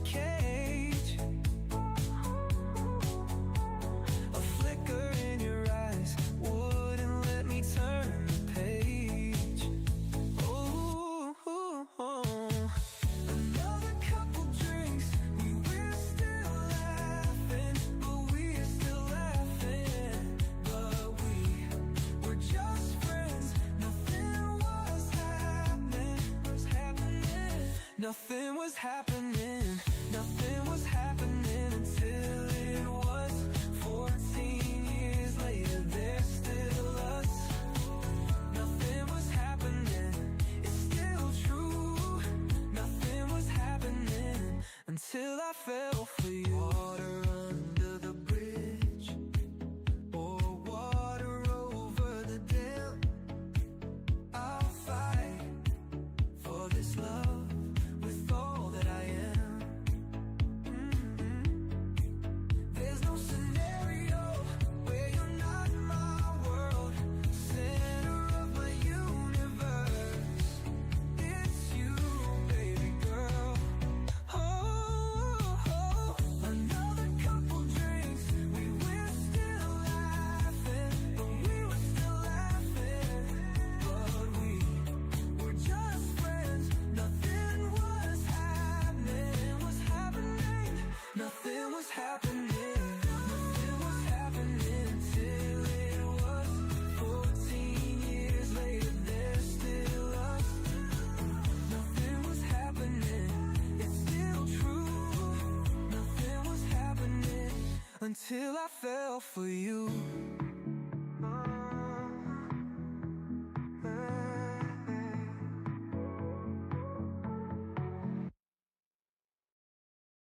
Oh, yeah. We're supposed to come Yeah, back after gotta that. That's what we're supposed to do, yeah. Push the button, Patrick. Well, what's going on? We are back. It is Patrick and the People, and you can check us out at patrickandthepeople.com.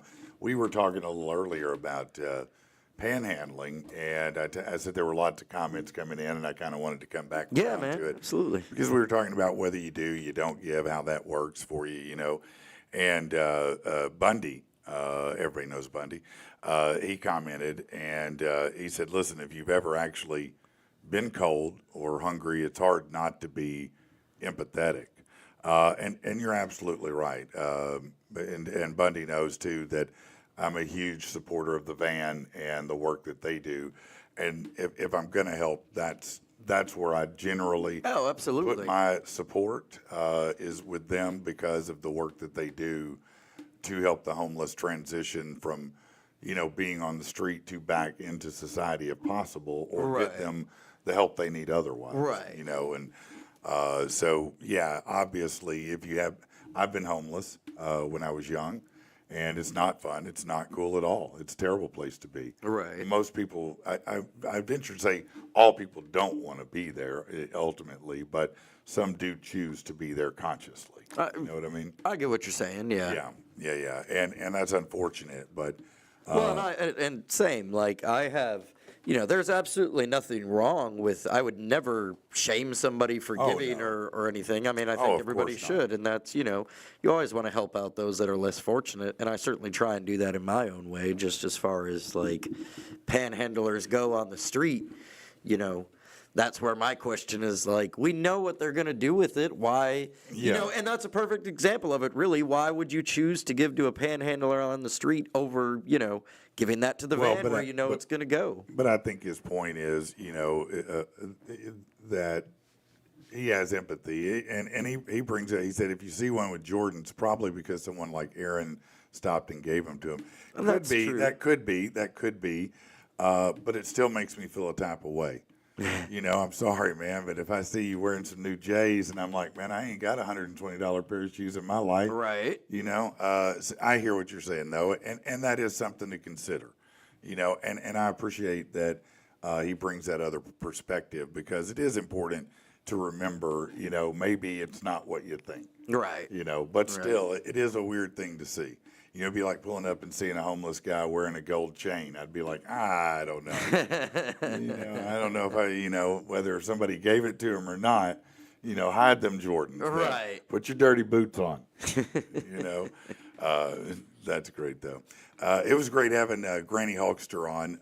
You know, Yeah, fans. she's a cool fan, man. We love her. People like her, though, you know, when you go to events, not just wrestling, but there are people like that at football games. There are people like that at any kind of event you go to, and they always make it so much better and so much more interesting. Oh, absolutely, man. I would definitely refer to being a promoter, and I don't know if I'd speak for the other co-owners, but to me, like, having a super fan like that at one of your events, That's gold. That's the chef's kiss right there, man. Yeah, no, because you know they're gonna pull in the other crowd members with them, and get people to break out of their shells That's some right. and start cheering, and That's right, That's because what you love to see. You do love to see it, and it makes the event 20 times better, both probably as a performer and a spectator. Right. Because and I say a performer, but an athlete, because if the athletes recognize her, and just like she said, where they took her cane or whatever, they know this is a safe face in the crowd that Right. I can work with as part of what I'm doing here. Absolutely. And that's really cool, to have done that so long that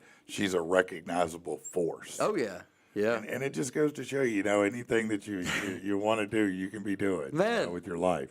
You just gotta, You just got to get out there you just and gotta do get it. out there and do it. Yeah, Gotta give whatever some it time is, to man. I mean, look, she's just a super fan, but still, that's dope as hell. Well, not even like that. That even ties into back earlier today where we were talking about all of the different jobs I've had. That was a Yeah. piece of life advice that was given to me. Look, you're when I was growing up and a young worker, before I was 18, 21, going to college, was Yeah.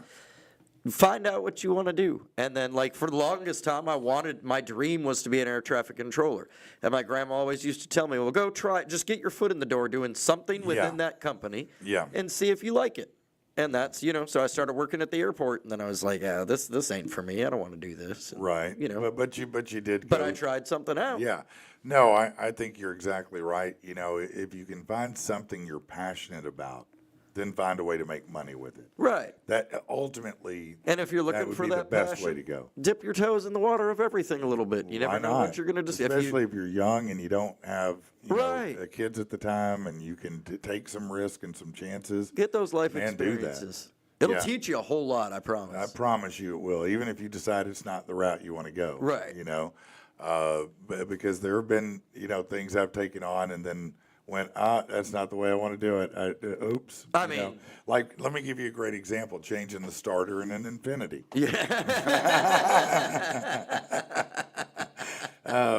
Listen, this is, I think this is interesting, and I think it's part of the bigger conversation we have around here, a lot about health, big pharma, things like the government and things that, they may or may not do to our advantage, right? You mean they do stuff for our advantage? Well, I don't know. Health and Human Services Secretary Robert F. Kennedy Jr. called for the CDC to stop recommending community water being fluoridated during a stop Monday. He said fluoride should not be in our water. He's telling this to a crowd in Utah after the state became the first to officially ban it statewide. So they're no longer allowed to add it in. He's long been a proponent of ending water fluoridation.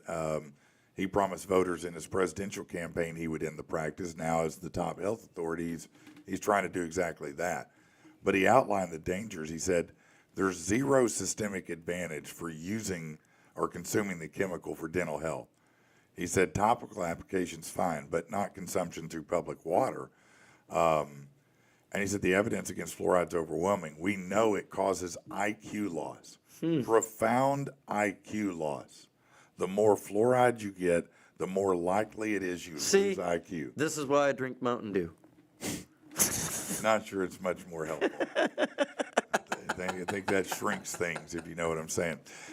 He also said consumption has been linked to kidney and liver damage, hypothyroidism, and osteoarthritis.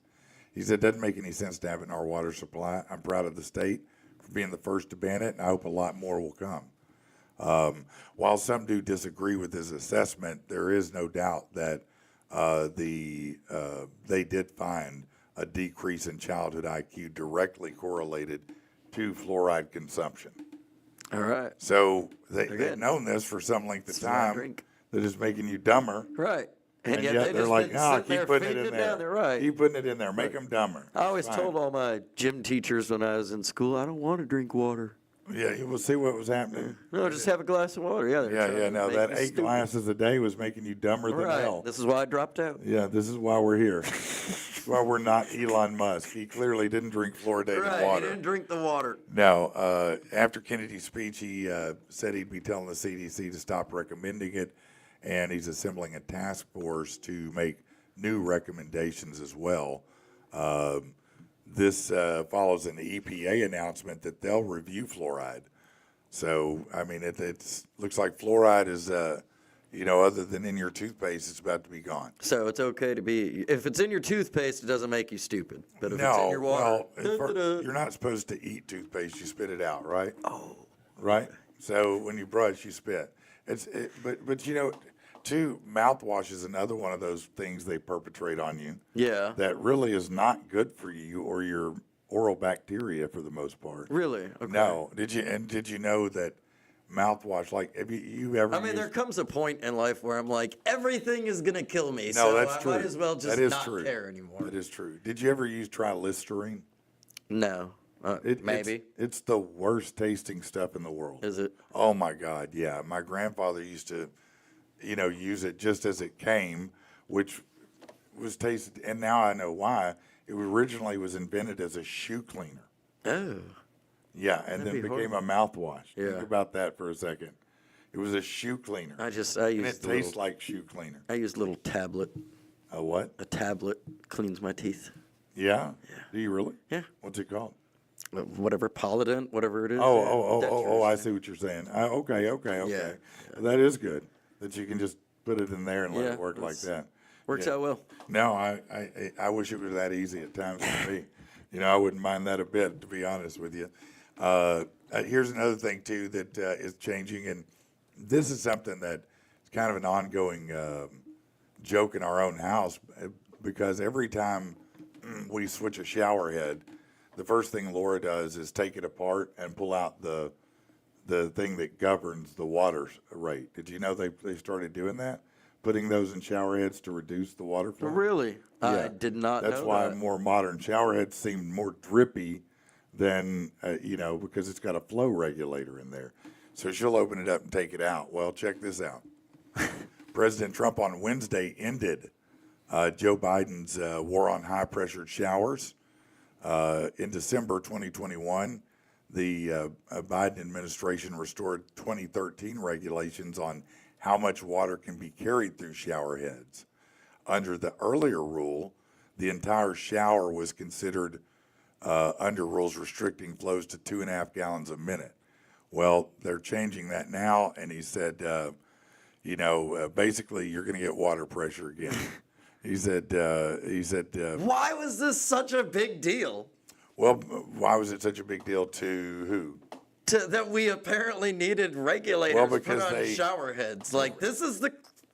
Right, because water conservation, bro. I mean, The planet is 98% water, by the way. right. Like, 75%, look, again, whatever it is. Famous George Carlin joke. Yeah. If this planet is really tired of us and we're just draining it, it will flick us off like we're a booger on its shoulder or something. No, that's man. absolutely Like- true. That's absolutely true. No, when people say you're hurting the planet, it's not really, you're not hurting the planet. Right. You may be hurting it for us, Right. for the people who live here, but And you're don't not get me wrong, hurting like, the planet. I understand there's third world countries and that don't have water, but that's Right. we're trying to figure out how to get those people water sources. Again, Well, from the earth that's made of 98% water. Well, Mr. Beast went and put 500 wells in Africa. See, that's It went through all the red. He said, "Screw the red tape. I'll go put them in." that's what I'm saying. I don't know why the government has so much problem drilling a well. Right. But Mr. Beast didn't seem to have any problem with it. You know what I'm saying? It's just No, but like I get why they did it, but why do we even need to? Why is this even a conversation? These are the people making the gazillion dollars a year. Look, it's the same reason that your washer and dryer don't feel like they're as good as they were 20 years ago. Am I wrong? Apparently, I just need to watch some TV news or am something. I wrong? man. No, you're not. But this is like I mean, thought you- I've just been crazy, man. No, well, you are, but that's not why. No, they absolutely changed the water ratios. So when you wash clothes, they're not getting nearly as wet as they once were, and it takes a lot longer for your dryer because they've reduced the amount of heat they allow to come out of the dryer. Look. Am I hurting your head? I have ADHD. Yeah. This is too much shit for me to remember. The water, the washing, no, dude. Yeah. Like, stop involving yourself and just let me wash my clothes and drink my water and be dumb and happy. No, it would be great, wouldn't it? But no, that's as the famous phrase is, if the government ever says, "Hi, I'm with the government. We're here to help." Yeah, that's the They're biggest not. lie. I know, They're but just not. like this is wow, governors and shower heads and Yeah, you don't even know, do you? You see, you're all focused on the big stuff. You don't realize the little things that's happening. Yep. Yeah. Okay. that's crazy. It is interesting, isn't it? I never ever I always honestly thought it was based on like where your house was in relation to the 'cause, water? Like, yeah, because like I found out like, and I've lived in multiple different areas. I've lived rural, I've lived suburban, you know, and it always seems like when I'm more rural, I seem to have Less a water high- pressure. No, the opposite. I seem to have a higher water Oh, pressure. okay. And then when I'm, more city-based, I seem to have a lower. And I just figured it's, okay, well, that would make sense. More people, more densely populated area. Could be a different shower head. Yeah, or it could just be a frickin' shower head. Yeah. No, that's what I said. I swear to God, Hi, everyone I'm we've rich. I overthink everything. That's hilarious, man. Yeah, a lot of us overthink things, bro. Don't feel bad. Hey, You- real you quick probably here, do, man. though, I yeah. do want to point out, I know we had them on the other day, Arkansas Weather Watchers. Yes. So they did point out today, I had seen, because I check them, every day. Yeah. Chief Cameron and forecaster Heidi said there is a chance for hit and miss showers and storms today across the state. Okay. Per the Storm Prediction Center, because there was originally a tornado risk, that has been removed for today, but an isolated hail wind threat is still on the table. Supposed to hit between 12 p.m. to 7 p.m. It's not going to be a significant event. But we're just, they just want to let everybody know. So, Okay. Yeah. All right.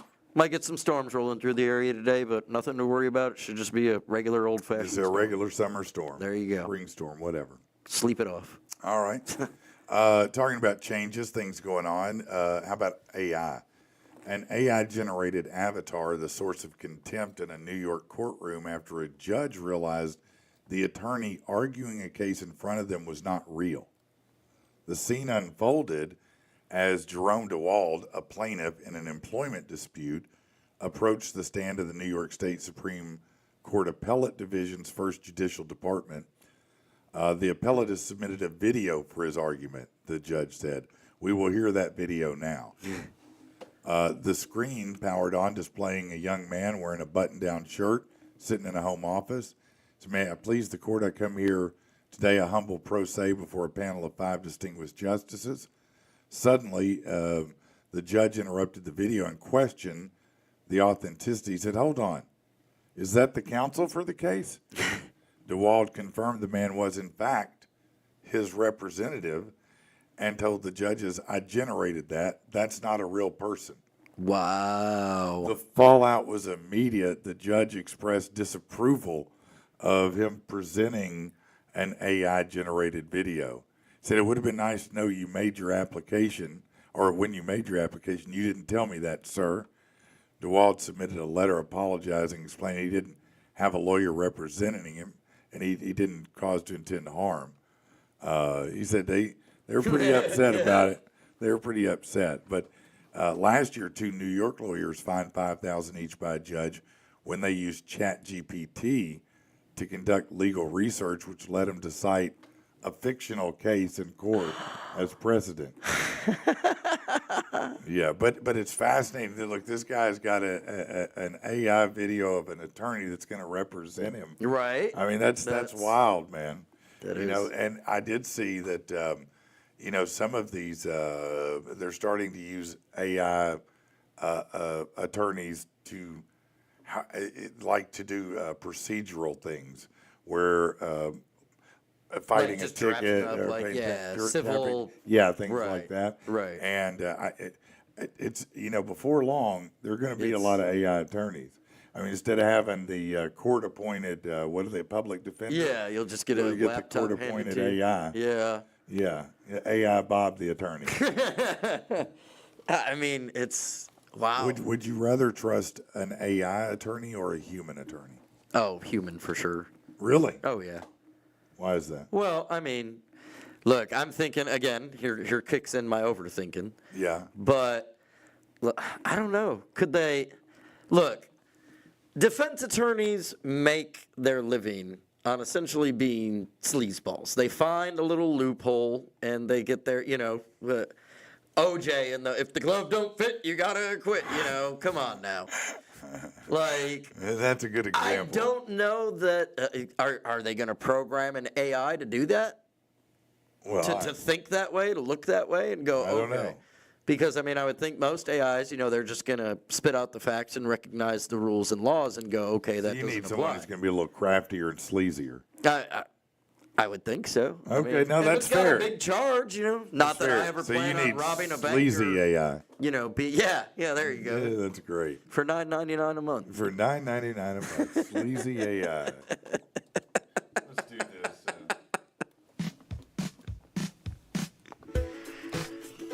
Hadn't done this in a couple days.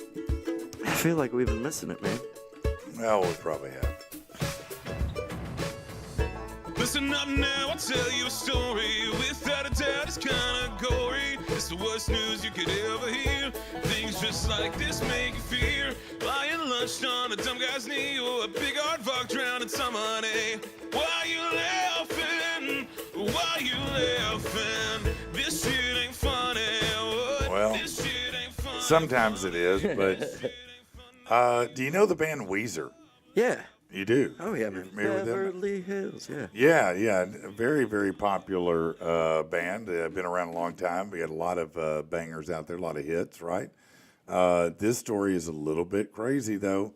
This is, man, check this out. So, Weezer bassist Scott Schreiner's wife, Jillian, was shot and wounded by L.A. police after she pointed a gun at them on Tuesday. Ooh. According to a press release, multiple officers responded to a request for backup, locating 3 misdemeanor hit-and-run suspects who'd fled into a residential neighborhood. When the officers were in the rear of the home where the suspect was last seen running, they saw a female, later identified as Schreiner's wife, in the yard of a nearby home. Jillian, who's 51, was armed with a handgun. She was ordered numerous times to drop the weapon, but refused. She then pointed the gun at officers before they shot her. Ooh. She retreated back into her home, later exiting, being taken into custody, according to the LAPD. They treated her at the hospital. She was shot in the shoulder. She wasn't even involved in the hit and run. That's the weird thing. She's just walking around in the front yard with a What? gun. So, yeah, how crazy is... I mean, she's just walking around with a gun. I mean, Doing is she her on thing. drugs? What's going on? Yeah. So she wasn't even part of the whole entire reason they were looking for anybody. Don't even know if she was trying to help them or what she was doing. She just happened to be there with a gun in her yard. Well, and they wrong were place, walking wrong around time. looking for this suspect, and there Right. she is with a gun. I mean, I They're would like, think hey, so. put that down, and she points it at him, so they got to pop her in the shoulder with it, That's crazy, man. That is a little crazy. That's going I to mess just- up the Thanksgiving for sure. How I'm about sure this? somebody's gonna sue. In the Bahamas, authorities released autopsy footage or findings for an American man who briefly disappeared during a vacation with his parents. He was found dead on a beach the next morning. Authorities found the 23-year-old Denari McAlmont dead on Paradise Island. Not Paradise Island.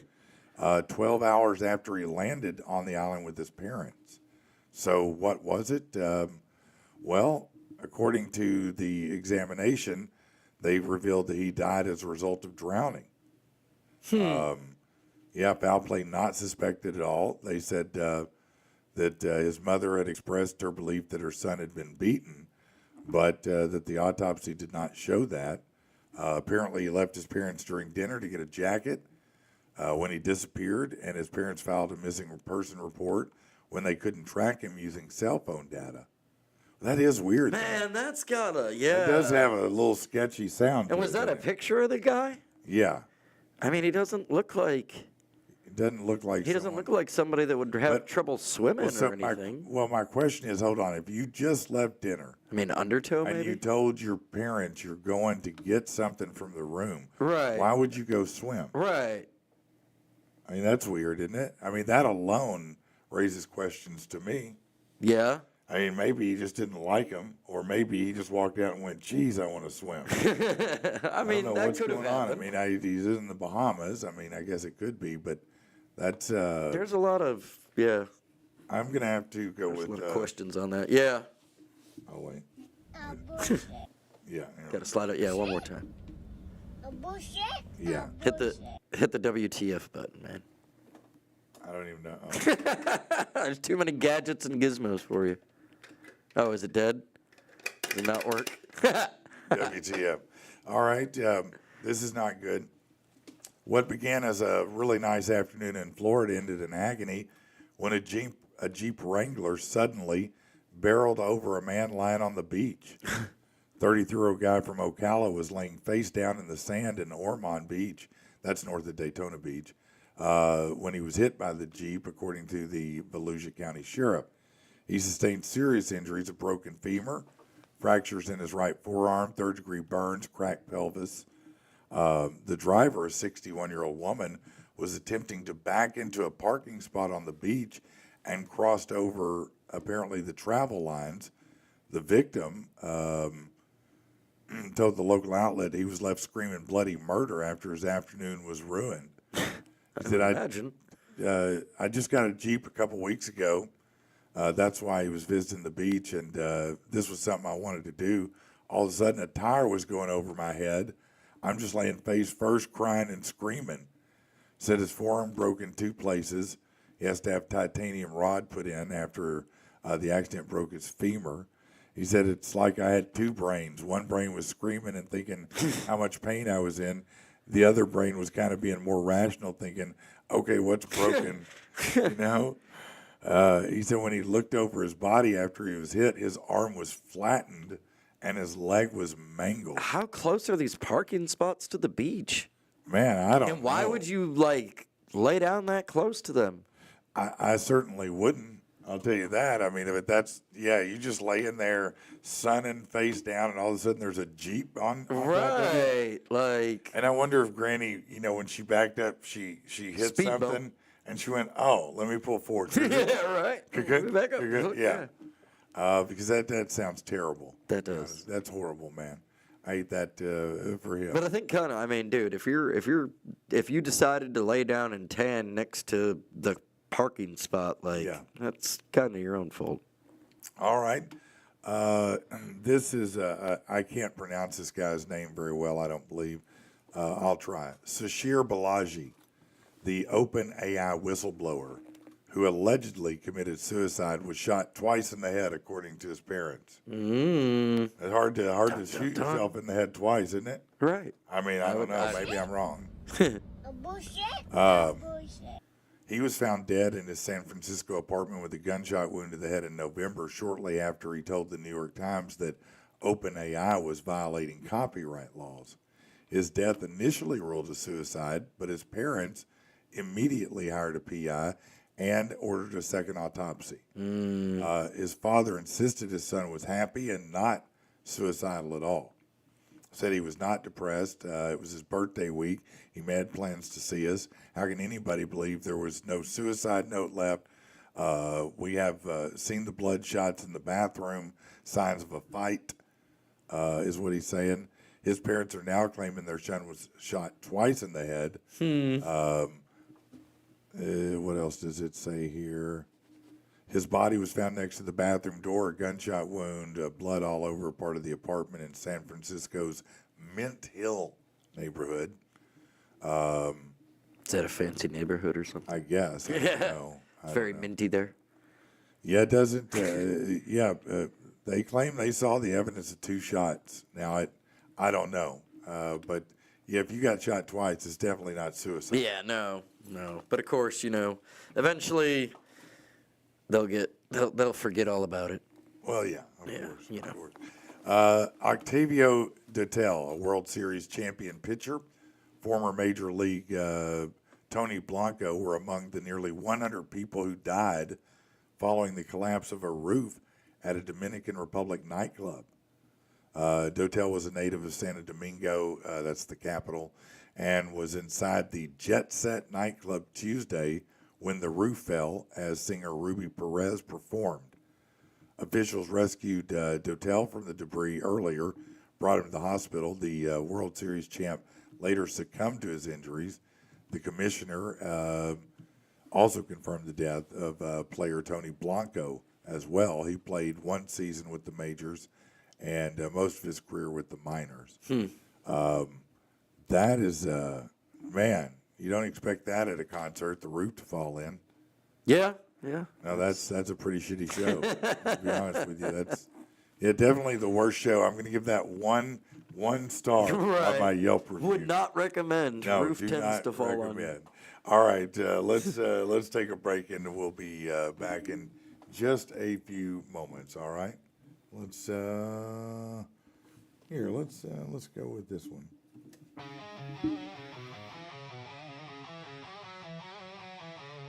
Worked all day, glad to be home. Wanna hit the recliner, get some beer in my dome. Kick back the handle, feet go up in the air. Reach for the remote, but shit, it ain't there. All of a sudden the TV screen flicks, it's the Real Housewives of New Old Dicks. Oh God, can this be happening to me? My wife got control of the TV.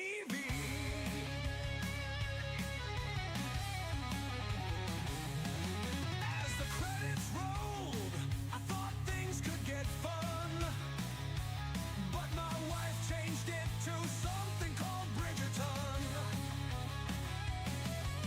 FML is all I can mutter. These ladies are worse than housewives and teen mothers. Are they from like the 1800s?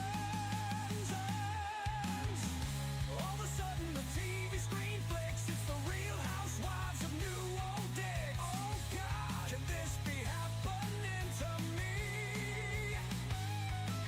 My wife got control of the TV.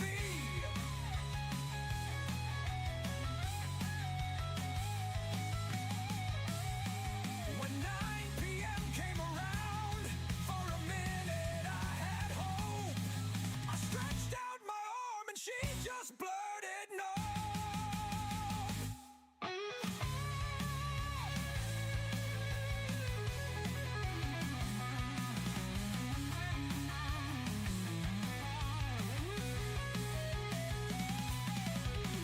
All of a sudden the TV screen flicks, it's the Real Housewives of New Old Dicks. Oh God, can this be happening to me?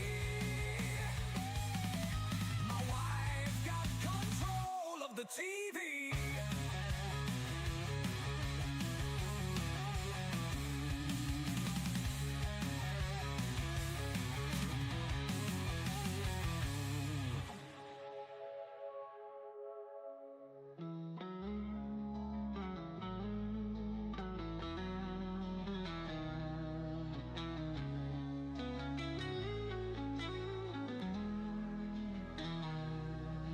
When 9 p.m. came around, for a minute I had hope. I stretched out my arm, and she just blurted no. Oh, all of a sudden the TV screen flicks, it's the Real Housewives of New Old Dicks. Oh God, can this be happening to me? My wife got control of the TV.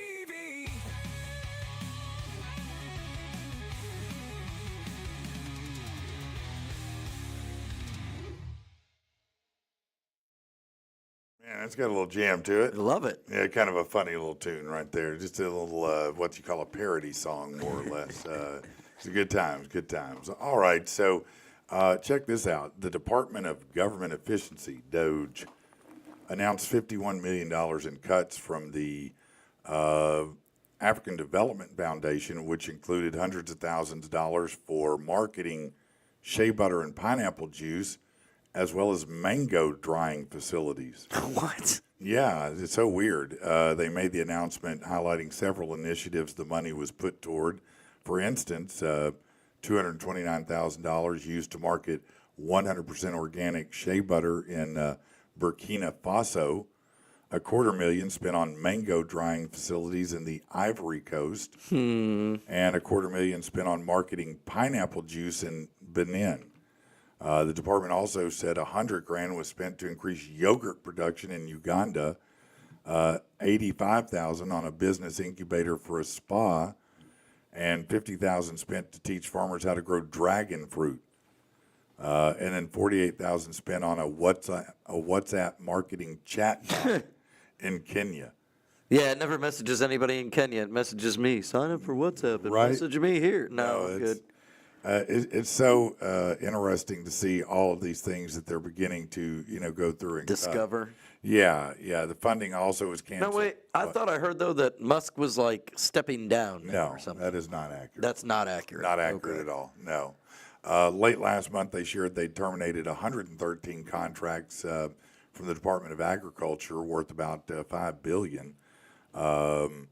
Let's see, they had $145,000 for Peru climate change activity. They canceled $10 million for gender equity in the Mexican workplace. Why are we spending money on the Mexican workplace to have gender equity? $12.2 million for worker empowerment in South America. $6.25 million improving respect for workers' rights in agricultural supply chains in Honduras, Guatemala, and El Salvador. You said respecting workers' rights. I guarantee you there are some people here that heard that. Well, I'd like some of my rights respected. I know that's right, man. I know that's exactly right. No, I'm so glad to see that they're going through and gutting this stuff, and I hope that they'll put in some kind of measures where, you know what's going on, and so people can call it out and go, "Hey, asshole, Right, stop yeah. sending this money here." For real. That's you my wanna tax do that? money. Yeah. You can just do that here. Help us out. Look, can they just put a checkbox if you want some of your tax dollars to go to pet causes? Check this box. Yeah. That'd be great. Otherwise, no. Yeah, except no, that wouldn't work. 'Cause Well- then they just tax everybody that doesn't check the boxes more. Yeah, well, maybe so. Sure they get around it. I did see that they're working on a proposal to, change the age or the taxation on Social Security at a certain age where you wouldn't have it anymore. That's Oh, something yeah? people have been talking about. Where you wouldn't pay it anymore? You wouldn't or- pay taxes on it anymore at a certain age and amount, I think, which would be great. Why are you being taxed on Social Security income? So you're saying like people that get Social Security are Yeah. taxed on Social Yeah, Security income? that's right. I get. Yeah, that one doesn't make sense. But No, I don't even think it makes sense to pay taxes on your personal property over and over again. I agree. That was the weirdest thing for me when I moved down here. It sucks every year Because when you got to have pay go on your it. car, your house, like anything. Yeah. And I was like, why am I paying tax on the stuff that I bought? That you That I already already paid paid tax on when I bought it. Yeah. No, I paid a robust sales tax on my vehicle. Oh, I'm sure. Yeah, that's just how it is. I mean, you pay taxes. So how many times do you think a dollar is taxed in its life? In its life? Probably hundreds of Oh, times. Hundreds, maybe thousands. I would think so. Maybe millions. Yeah. I don't know. I mean, it's got to be taxed over and over and over again. Oh, I'm sure. And that's that same dollar Yes. going around. You know what I'm saying? Same dollar We going probably around. end up owing it money after it, made one circle. You're right. I mean, You're probably right about that. speaking about money being tight, man, I kind of read a funny little story. What? I was going to tell you about it, but have you ever, dined and ditched? You No. go eat I somewhere. know what it is. And then, No, yeah. I haven't done that. Well, apparently a father-son duo went on the run for 3 years doing this, man. And 3 years. seriously. And they 3 got caught. years? Yeah. Yeah, it says they Different communities, different locations. What? Yeah, apparently this was in France, but a 48-year-old man and his 18-year-old son were arrested in Toulon, France for allegedly defrauding around 100 restaurants over 3 years.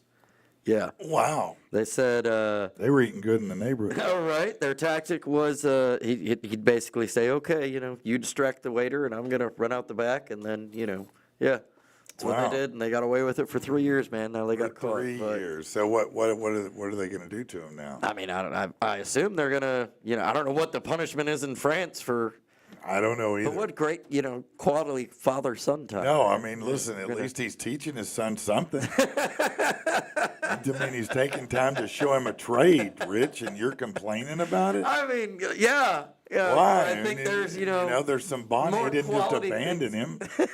He's not a weekend dad. that's just what you wanted. Yeah. He's spending quality time with his son, dining it, yeah. This is And how now you get they away. can This is spend how you get quality- a free dinner, son. You'll never go hungry again. Yeah, they spend quality time now in jail together. Right. Maybe weaving baskets. Who knows? Maybe he what can, they'll be doing. teach him how to count cards or something. So, yeah. Teach him how to cover his BH up. All right, y'all. Anything else you wanted to cover today, man? Man, I'm good. We got, of course, weekends just around the corner. So Saturday, if you're in or want to come on up to the Paragould area, we got Wrestling with Pride going on up there. great, Don't be fooled. So come check that out. I'll be up there doing that announcing thing. And Sunday, I'll be in Jacksonville at Infinity Pro Championship Wrestling. So come say what's up. Check us out. Well, I'll tell you what, if you go to Stone's Throw tonight, they have tap room trivia at 6:30. First, second, and third place win prizes. And a lot of times those prizes are beer. Nice. And that's a great prize to have. So go over to 402 East 9th Street and get your brew on. Now, if you are looking for a good CBD company, we recommend Botanical Alchemy Nutraceuticals. They do sublinguals. Your body absorbs 80% of that, and they custom blend them. Go over to bantx.com. It's bantx.com. You can even get 25% off. Just put in the promo PATP25, and boom, you are good to go on that. And man, that's good stuff. I mean, if you deal with inflammation or anxiety, those are, man, CBD can really be huge. Well, and I remember Amanda she got a couple of things from him and was Yeah. really, really impressed. No, I mean it's top notch. It's professional. This is not the stuff you're buying at the convenience store. Next to the Marlboros and all the different Right, things. this is- Next to the Panty Roses, and, whatever else the Reese's and shit like that. Right. This is legitimate doctor formulated. Matter of fact, if you call to tweak your recipe because you can ask them to adjust things up, down, whatever, you're going to speak with probably the doc. So it's tailored to you. It is tailored to you specifically. So you have a baseline formula, and maybe that formula works perfect for you, but Right. maybe you're like, well, my inflammation's a little stronger. I need it to be.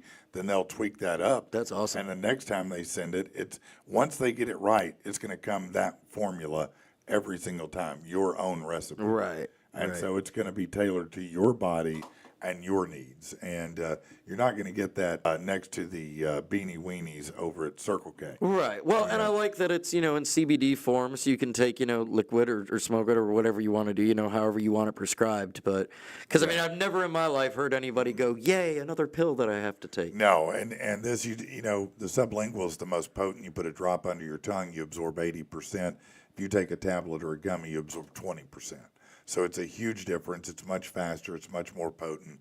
And it's if really you deal with those type of things, and you don't want the euphoria or maybe stigma, or maybe you can't use weed because of your job. Right. This is perfect for that. Now they do you can order the spicy versions. Okay. They have the spicy versions at Botanical Alchemy Nutraceuticals. So if you want infused with Oh, okay. the greenery, Right. they can enhance it, and you can get the CBD You can and get the best greenery. of both worlds. Yeah, you can, or you can just go with the greenery, I guess. I don't know, but they do offer a robust amount of things and formulas with which you can mix and mingle. That's awesome. But if you just want the CBD, they got you covered. Right. And they're a great place to get with. Listen, if you are looking to buy a house, if you're looking to sell a house, I would love to help you. I've got 3 of them that this week I've been able to help people on home purchases. Matt from Right. Drunken Cryptids, we were able to get that one wrapped up. We were working on with him, and so we're off and running on that. I got 2 other couples that we just got locked in. One is a first-time buyer. Nice. Got an $8,000 grant. Wow. That's going to pay. Remember, I've been telling you about Josh over at First Horizon, Josh Right. Taylor. Here's one of those cases. First-time buyer, $8,000 grant. Boom. That they're going to use towards whether it's closing costs, down payment, buying your rate down. There's a lot of things you can do with that grant money, and I'll help you get it. if Right, you can. right.